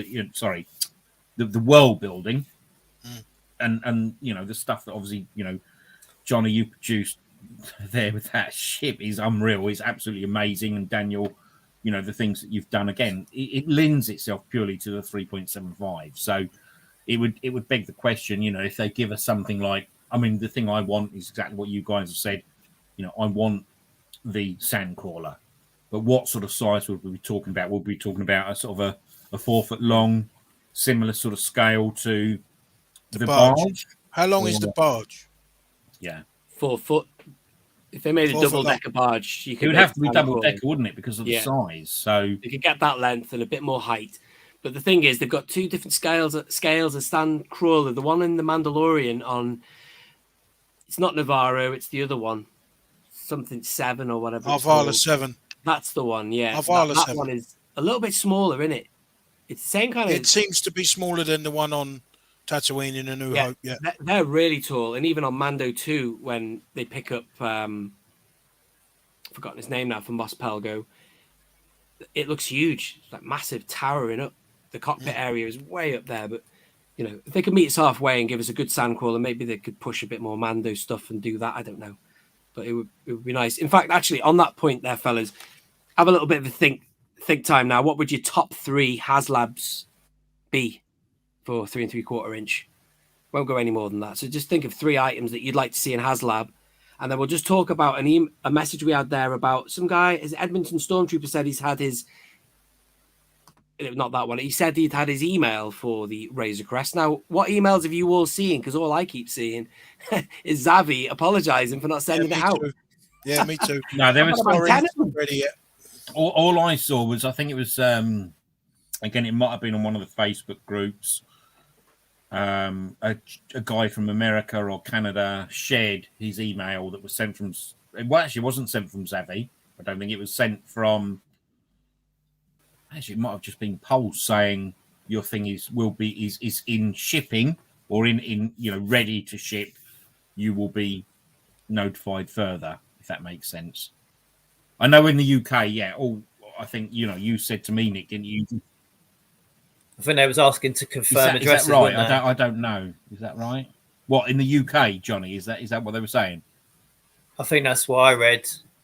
No, in America, one of the postal companies, if they just, because it was been a long time coming, they just wanted to confirm addresses and, you know, for shipping purposes. How do you? I mean, have you got one coming yourself, Johnny, from Zavi, or actually, I won't say yeah, from Zavi. Because I think whenever people it have had turns up. some, not turns up. Haven't people had issues with the packaging from them guys in the past? I'm not trying to be controversial. Surely you would think a product that's cost, I don't know how much was it? A lot of money, wasn't it? A lot of pounds. Was it 350 quid, wasn't it? Yeah, it was, wasn't it? 350, yeah. Less than the Falcon cost, amazingly. Which, that the one I mean, the Galaxy Edge one. Yeah. But anyway. Yeah, Zavi, the packaging is not always great, is it? So I hear. Mm-hmm. It does worry you. Just I put a little comment. Particularly if Hermes deliver it. Oh yeah. About them. Oh yeah, they do, don't they? They left my Falcon on the doorstep, which is ridiculous, and it was probably there for hours, right on the doorstep. It's amazing. Yeah. They cannot get their act together. Don't go there. Funny. It's such a huge company. You think, guys, the bad press you get, surely get this right. Just change for any product. You should change the M to a P with them. Absolutely, that would be more accurate.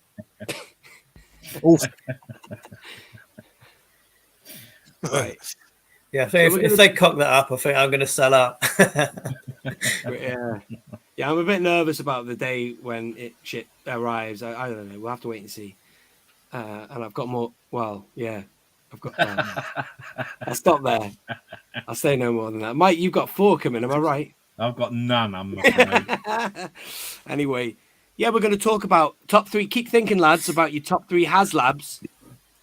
Because I think that, I'm sensing that we're thinking Sandcrawler, but you never know. They'll probably be the same. And then I'd like to find out what your top 3 Star Wars vehicles are ever, including TVC, obviously, because that's a premium line. But, speaking of that Skyhopper, I wouldn't mind getting one of them. That goes all the way back to the, what is it now, Power of the Force 2. But, but they'd never make that again, would they? It'd be nice to think they would, but... Not unless it's in the show again at some point. Well, that's the thing. You see, that's the good thing about all this stuff, isn't it? There's a very good chance you'll see one of them.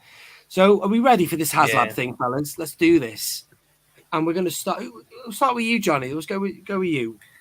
I'm going to go Sandcrawler. I'm going to go Cantina playset. I don't think we'll get it. And I would like to see a Ghost Ship as well, but I don't think we'll get to see that until that appears in live action down the road and we've got figures to go with it. So, but I would like to see that eventually as well. Mm-hmm. Probably my 3. You're all right. You've got one right behind you there. Yeah. So. Yeah, that's all right. Okay, Dan boy. Oh, I would say Sandcrawler number 1 because I think they'll do that justice. Then I would say Death Star playset. Yeah. Similar to what Mike has made, with obviously a few more bells and whistles, shall we say. And third, I would go with an Imperial shuttle. You notice I picked original trilogy things there. I'm not going to pick anything else. I won't pick a Cantina because I've already got one. A bit stricter there. I should have. Yes, I should have said you have to have a bit of diversity across the spectrum there, but no, totally agree. They're all good choices. And Michael. Okay, so you know how I feel about the Sandcrawler, Nick. That's got to be number 1. Mike, sorry, you want a Sandcrawler so bad. You wanted that piece of crap that I saw in Mouse World or whatever it's called, Mouse Gear. Yeah, I did. He said to me, how could you walk past that, Nick? But it was, it was only because you were looking at some crummy Falcon or whatever it was from Solo or whatever. And you thought I bought it. What? No, the thing is, Mike, I just thought, you see, the thing about the Sandcrawler that worries me is, and I've never been interested, is because it's one of those things that are the wrong scale. And that's listen, Nick, I get it. And so that's the whole point. If they gave us a decent scaled Sandcrawler, I think, you know this obviously off air, my thoughts on that. That's got to be number 1. As much as I would love a Cantina, I don't think I'd ever go down that route. So actually, number 2, which I think would be well easy enough for them to do and to expand on something that's been done from the original trilogy, and is awesome, and would be so easy for them to do, would be just to do a fantastic Ewok village. Mm-hmm. Just expand on what they did, for example, from the 80s. I'm not being funny. I mean, make that 2-3 times the size. You know, we can, you know, yes, we can make those. Again, it's time consuming and fiddly and practice and trial and error and all those things. And they can be done. There are some amazing videos out there as well, guys. If you actually just, you know, I'm talking to the listeners, by the way, here. Sorry, guys. Yeah, but if you want to, you know, there's some guys on YouTube who put some amazing Ewok villages together. But I'd love that. I'd love something that we had from the 80s, 3 or 4 times the size, just a little bit more glorified. And, you know, yes, while I would like the Cantina as my third option, I don't think they're ever going to give you that. And, you know, it's more from a logistics point of view of how it's displayed. You know, you can make that yourself. And okay, yes, it's fiddly and difficult, and you're never going to get the inside and the outside because, you know, you've got to be able to see this thing properly. It's got to be a playable thing. So I would actually go either for something like from a third point of view, from the Tantive 4, which would have to be big, really big. Yeah, no, that's what you've taken one of mine. But I'm not sure on. I'm genuinely not sure on the take up. I'd like to see that. Yeah, but I don't think there'd be the interest in that though, Johnny. I think if you went, with someone's mentioned about the Jabbas Palace. Yeah, I was going to say that. That would be my fourth choice. Yeah, but again, from a scale and size point of view, would that be something that they'd be able to do properly? So for my third choice, I would go for the Imperial Shuttle, just a bigger version. Yeah, you did see it in Mando. I was worried it didn't have enough strength behind it to bring back the shuttle, but my argument was always to have that as one of the HasLabs, only because it's the only vehicle that they've never scaled up in terms of the capacity of the cockpit. For example, Legacy Collection Falcon. That's the thing, Nick. Don't get me wrong. You know my thoughts on that. I mean, if they... I was really... Listen, as much as I love that vintage collection or the Legacy Collection Falcon. Oh, yeah, I know what you're going to say now. When they repacked it as the vintage collection, I think they missed a massive trick there in terms of... Yeah. I know, obviously, this is something Tim from Boss Bounty sort of mentioned, not in that video, but in other things. If you look at the vintage collection generally, from the vehicles they brought us back, okay, it's about the quality of the mold, the design, everything else, and the look. Okay, I'm not interested whether this thing's got electronics. I've got to be honest. Really, well, they're unreliable anyway. I had one that was frigging broken, you know. But the point being, Nick, is I'm not interested in putting batteries in something like that and listening to sounds. That is a children's thing. And okay, I get these are all toys, guys. Don't get me wrong. For the listeners, I get that. But ultimately, you could have given us a Millennium. I keep saying that when I've had a few beers. Millennium Falcon with the whole thing with the top that completely come off, and you've got the whole playability from a diorama point of view. You don't need the soundboard and those sort of things in something like that of this size. I think they missed. Listen, it obviously sold, so there's no problems. And the reason they put out that one was purely because the Disney parks were closed at the time, wasn't it? And they needed to sell these things because I believe that was going to be a park exclusive. And because of COVID, that was all restricted. Mm-hmm. And don't be wrong, it gave people the opportunity to get the Falcon that didn't get the Legacy one. And Nick, I've seen your videos. Yes, the wash on it and everything's far superior. But I think is he gone again? Millennium Falcon, and I just don't think you needed the soundboard. I think you needed more of the ship being open and everything else. So going back to scale, then. So when I got that the Naboo Royal Starship, that was always something I didn't want because I knew the accuracy of the scale was way off what it would be as an actual ship. I think it's the size of 3 katanas in real life, apparently, the size of the Royal Starship. But anyway, going back to scale and the Tidarium, the shuttle Tidarium, I actually thought was like the Legacy Falcon. With time, ships get bigger, bigger than they were in the 80s. But it turns out that that Falcon, that shuttle, the Saga one in 2006, which was in the Attack of the Clones line 2002, is the same as the 80s, which I never knew that because I never had the mold. The shuttle. Yeah, never had that in the 80s, so I'd never know. But it was always big. But anyway, I just think for the sheer aspect of scaling it up and getting a bigger cockpit, that's why I would have put that as a HasLab. The other one is, I think, was it you, Mike? You said about Tanty 4. Yeah. This is me going in the past now. I've always so big though, Nick. It would have to be enormous. Yeah, that's the problem. Well, no, not at all. Like we've just said with the, it's good. The Royal Starship, it's not the right scale, but it's still a decent playset vehicle, whatever. And also, they could have made it like the barge, just so you could have just had like one corridor, the main corridor inside as an interior. Made it marginally bigger than the barge. Maybe it would have been a big piece, but it didn't have to be right to scale. But I don't think that will happen. They've given us a playset of that now, and that's kind of ticked our box for the Tanty 4. But so it would be for me, Tidarium hangar. Number one, obviously, would be the Sandcrawler, but I'd also be interested in the idea of doing potentially another Millennium Falcon, because that would please you, Mike, because you could get rid of your electronics, but also they could scale that correctly, because even though the Legacy one was huge, the BMF, whatever, they could still give you the ultimate one that was absolutely to scale with a 3 3/4 inch figure, which I'm not no chance with the 6-inch line to do that. I'm not sure they could give it to you in exact that scale. Why not? Big. It would, but it wouldn't be as big as say a 6-inch one. Yeah, too big.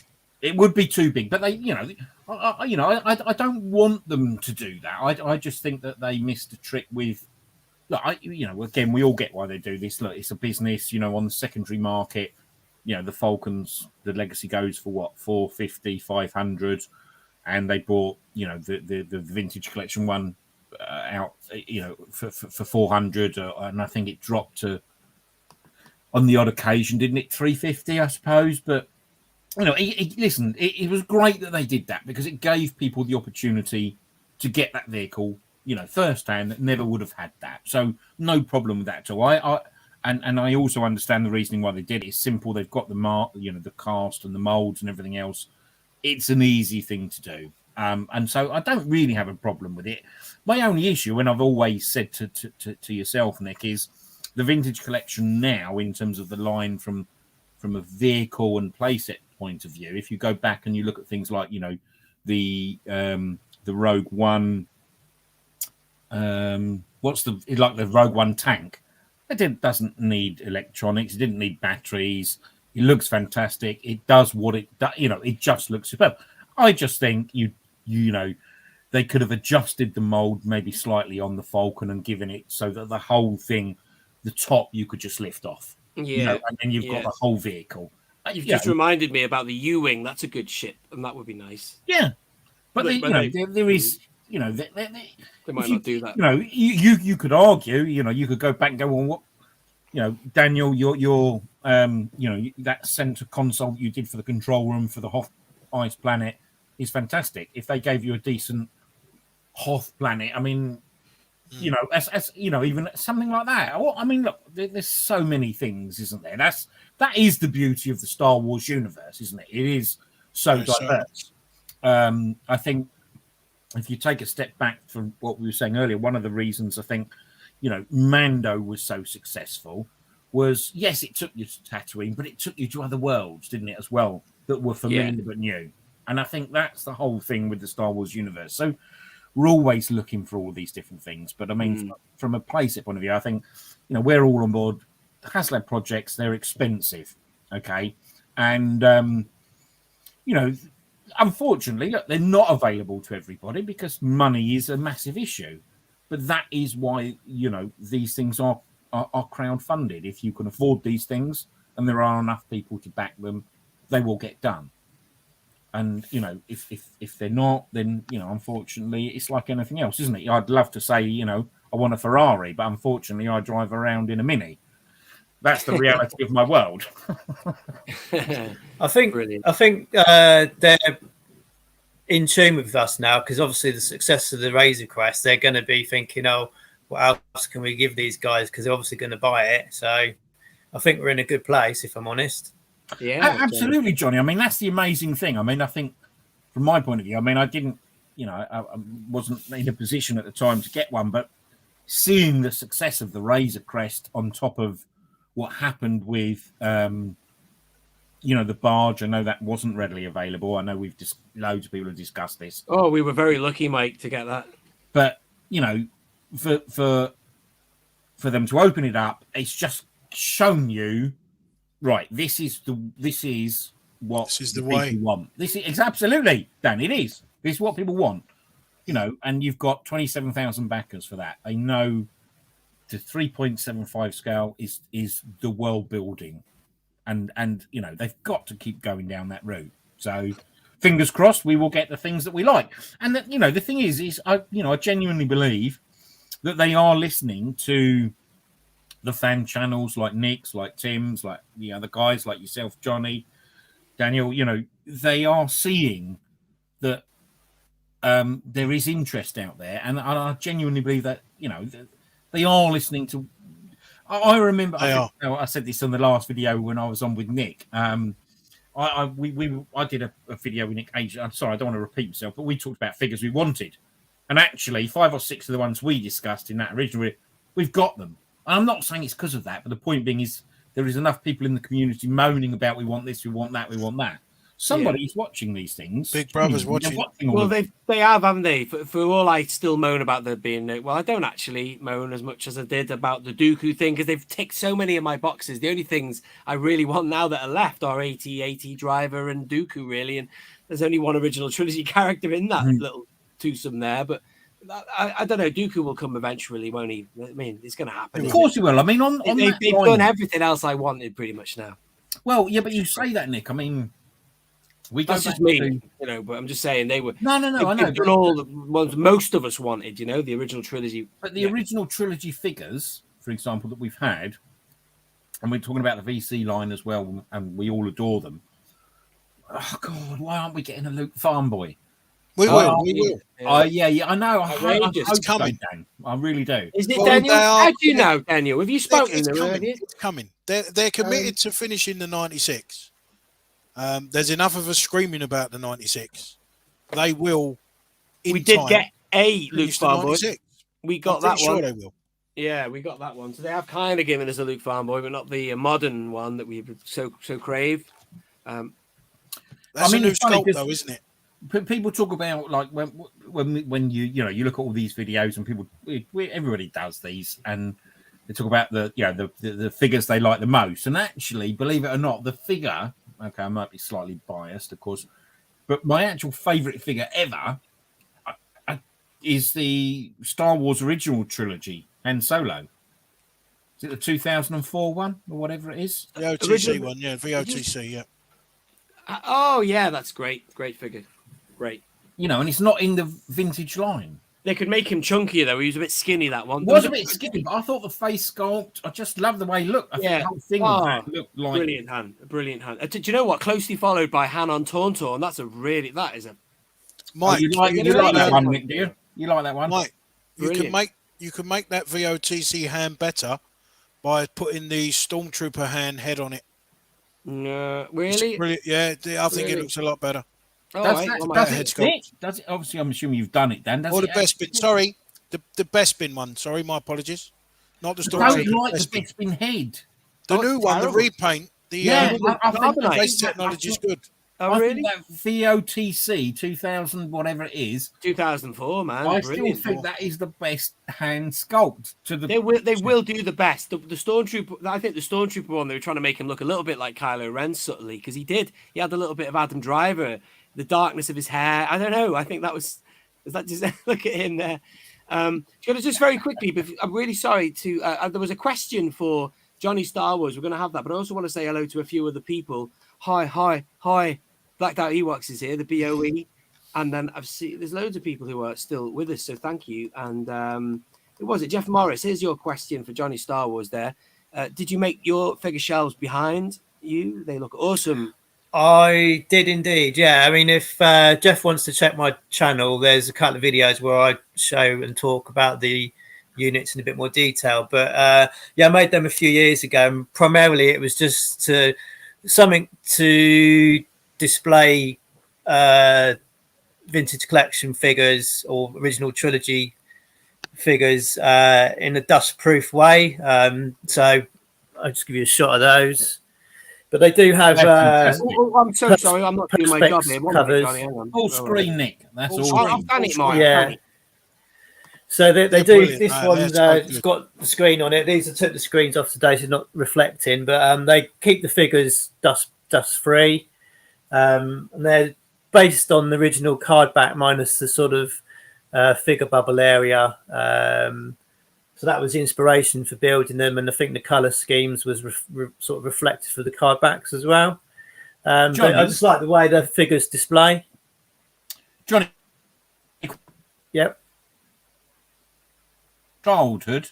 Can you say that, Mike? You cut off again then, mate. Can you say that again? Sorry, I was just going to say, Johnny, are any of those figures you've got in there from when you were a child, or are they some of the ones that you had? No, they're all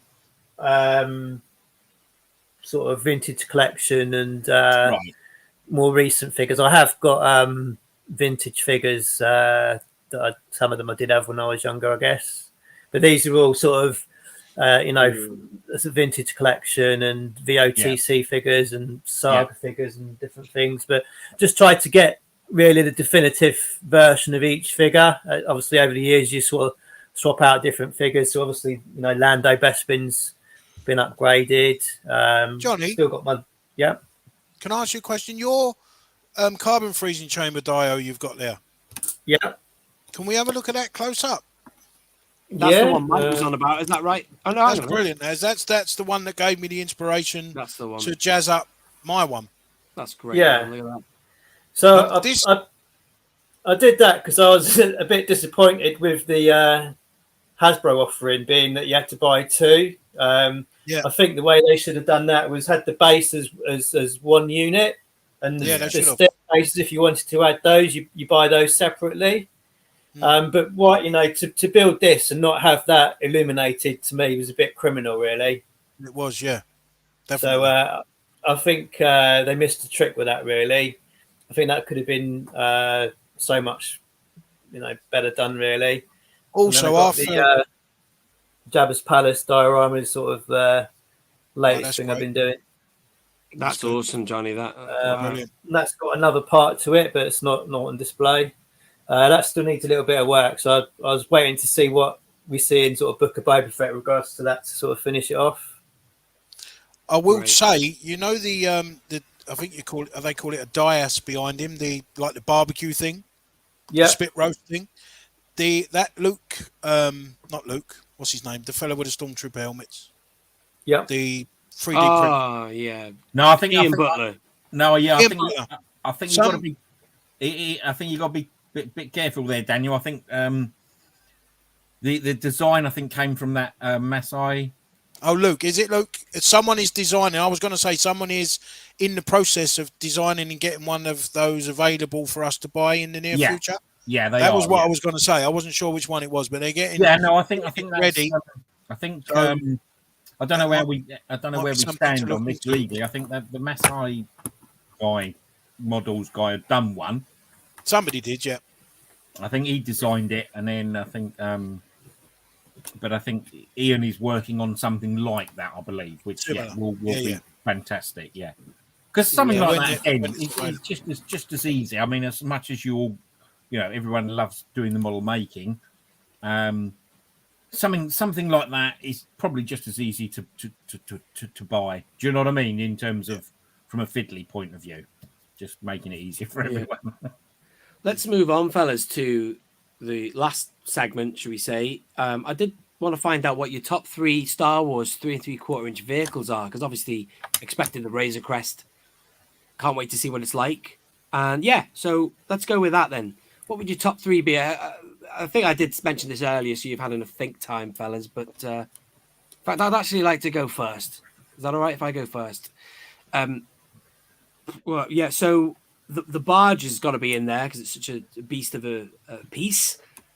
The such a unique item, blah blah blah. But anyway, the next would be the Millennium Falcon, the Smuggler's Run one. Even though obviously slightly inferior in sculpt to the Legacy one, but just looks fantastic.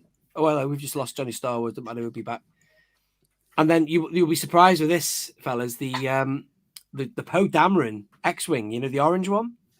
I know it's from The Rise of Skywalker, but I tell you what, that vehicle is absolutely awesome. I absolutely love it. But there's so many you can put in the top 3. Like you've got the well, I'll shut up. I won't say what else, but I'm going to go with that for my top 3, and then I'll tell you my honourables later. Maybe you've got some honourables as well. But yeah, where's Johnny Star Wars? How can I get him in here? Yeah, I seem to have. I don't know if you can hear me still. Yeah, we still got you there, Johnny. All right. Oh, okay, there we go. Yeah, cool. But I don't know how many of you have got hold of that. That X-wing is brilliant, and it's such a shame they've not made any more like that with the opening mechanisms and stuff. But it just looks fantastic. It's got the weathering, it's got the meaty engines and stuff. It's a sequel trilogy X-wing, I know, and I'm not a big fan of the sequels, but that X-wing vehicle is phenomenal, and it just shows you how far they've come with the quality of the vehicles they produce. So I'm going to put it in the top 3. There you go. Who would like to go next on that? I'll go. Go on then, Daniel. I would say I can only speak for the ones I own. So I don't have a barge. I wasn't fortunate enough to get one. So I would say number 1 for me is the Legacy AT-AT. Number 2, I would say I really like the Rogue One tank.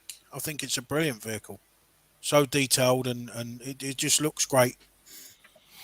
And number 3, I would say the Millennium Falcon. But I'll say the Millennium Falcon. All right. The Legacy one.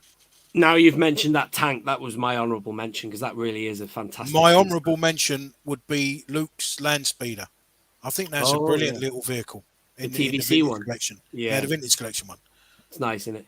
It really looks the part. It looks really accurate. It's great. Yeah. It's painted well. It's got weathering. It's got the battle damage or the crash damage on it and everything. It looks good. Yeah, on the subject of the Legacy AT-AT, it isn't actually Legacy Collection. I thought that as well. It's actually Shadows of the Dark Side. I think that line is. It's the same line as the. Yeah, you're right. It is. It looks like Legacy though, doesn't it? That line was right in between the Legacy Collection and the Vintage Collection. Yeah, it's like that Jabba's throne room. I think I did my review and I was saying, Shadows of the Dark Side. It's not. Aaron, a Toy Shelf review. He's the one who sort of like made me realize that it wasn't Legacy. He's great. He's got a great channel. I'd love to get him on and have a chat with him at some point. I don't know. He's on Twitter, but he's brilliant. He's the go-to guy if you want to get a vehicle or something. You go to him because he's got everything, hasn't he? Like I think I was watching his video on the Skyhopper actually, and it makes me decide if I want it or not. And you know he's what? Got some great reviews. That that attack shuttle they've got in was that vintage or was that Legacy? Vintage collection. His video made me not want it. No, not the gunship, the attack shuttle. All right. I think it was Legacy. It's not very well weathered. It's actually the one in Bad Batch, but they could do with making that again and then making that slightly better. But still, that's a different issue. All right, Johnny, what would you go for your top 3 TVC 3 3/4 inch? Not TVC. So 3 3/4 existing out there already. Yeah. Any 3 3/4 inch. It doesn't have to be TVC. Yeah, I think I've not got one, but the barge I think is truly fantastic. I haven't got it again, but I quite like the turbo tank. That's quite a nice sized toy. And probably the Falcon, I guess. Always got to have a Falcon, ain't you? Again, I haven't got the large Falcon either. I've just got my original vintage one, but it's just space for all this stuff. But yeah, the Falcons. Yeah, it's got to be there, isn't it, really? Yeah. As I say, that one they brought out, the Galaxy's Edge one, the weathering is just so good. It's just like a movie prop thing. It's brilliant, really good. Yeah. Fantastic. Might need to pick one of them up.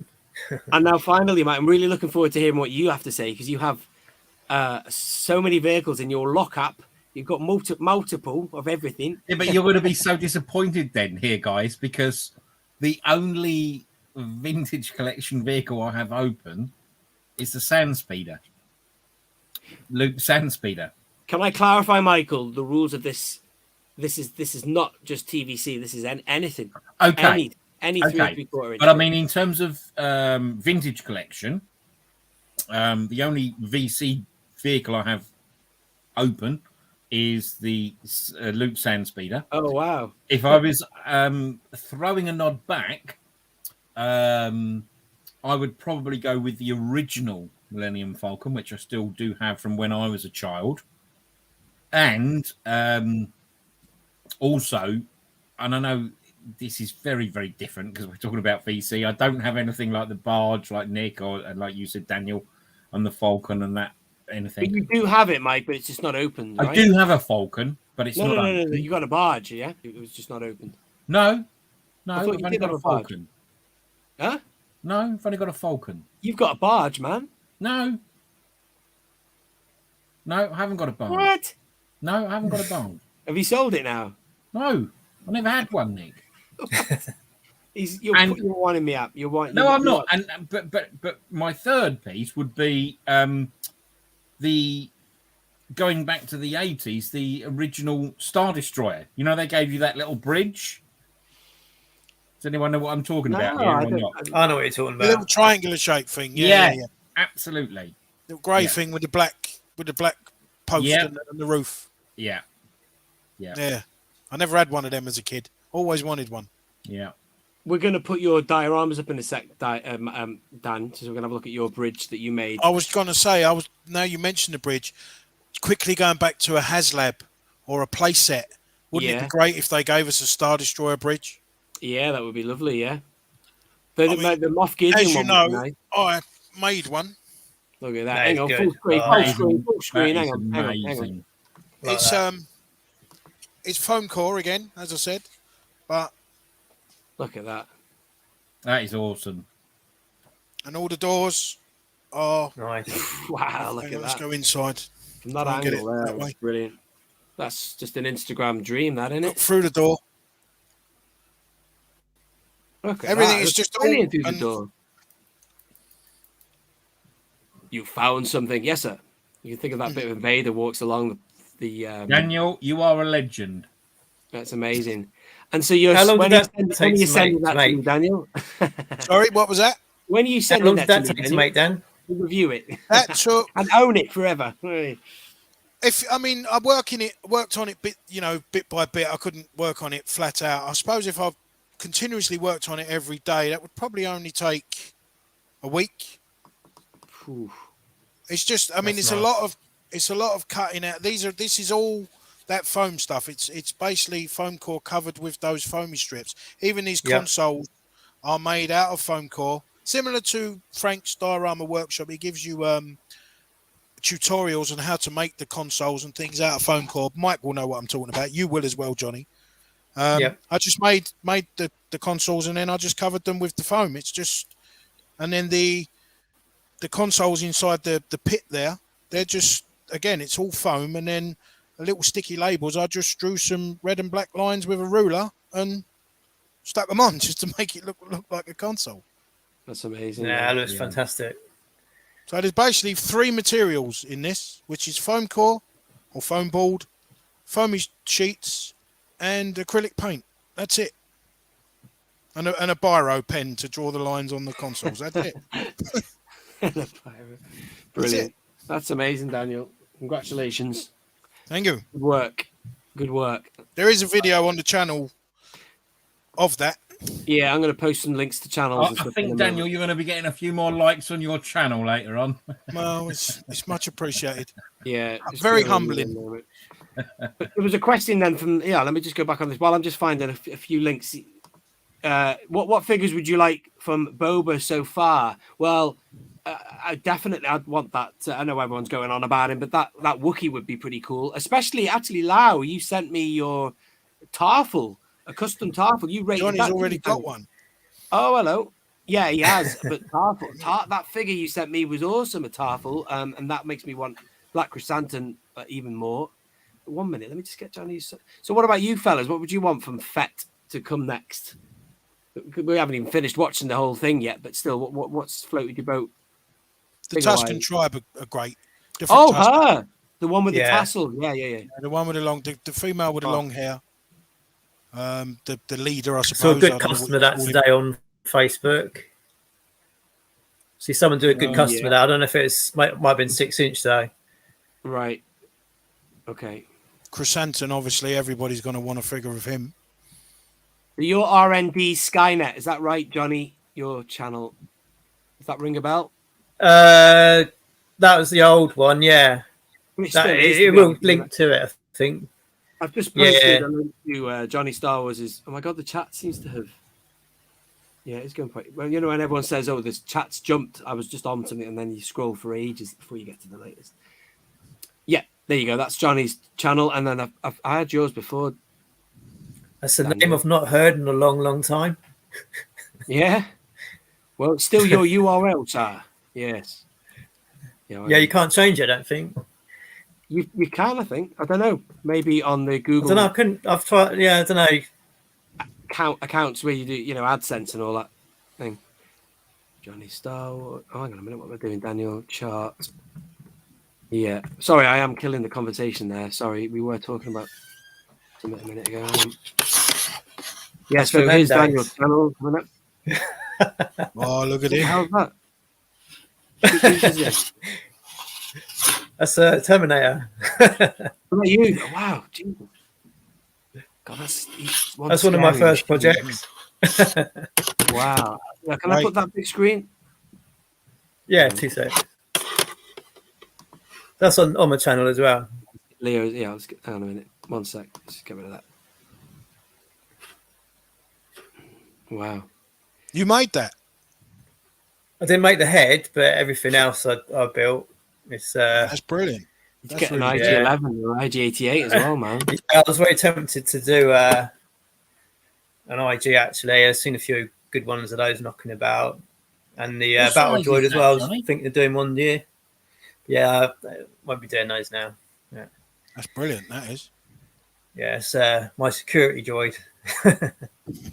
So let's... sorry, man. Let's round up that top 3, Mike. What did you say? Your top 3? Sorry, Nick. Say that again.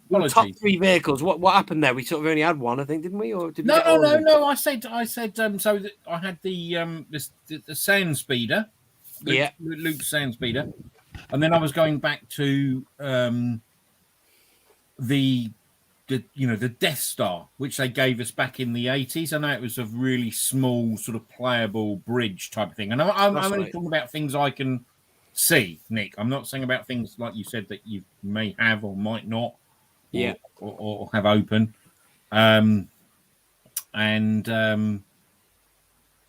I don't think the third one I said was the original Falcon. I think if you go back again, such a great vehicle. Yeah.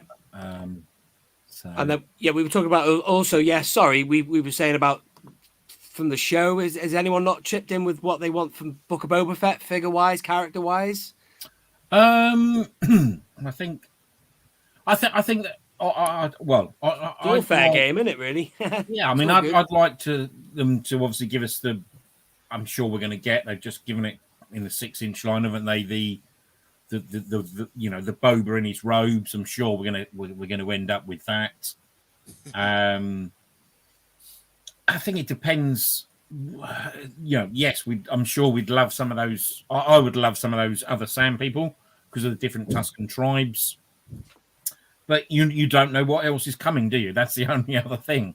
Hopefully we're going to get something old, but new, if that makes sense. Let's hope we are going to see some of those figures that we spoke about previously. So, when, if you go back, as I said, to that sort of Clone Wars series when Boba was a child and he was the bounty hunter. I know Aura Singh's not around, but Dengar's quite young.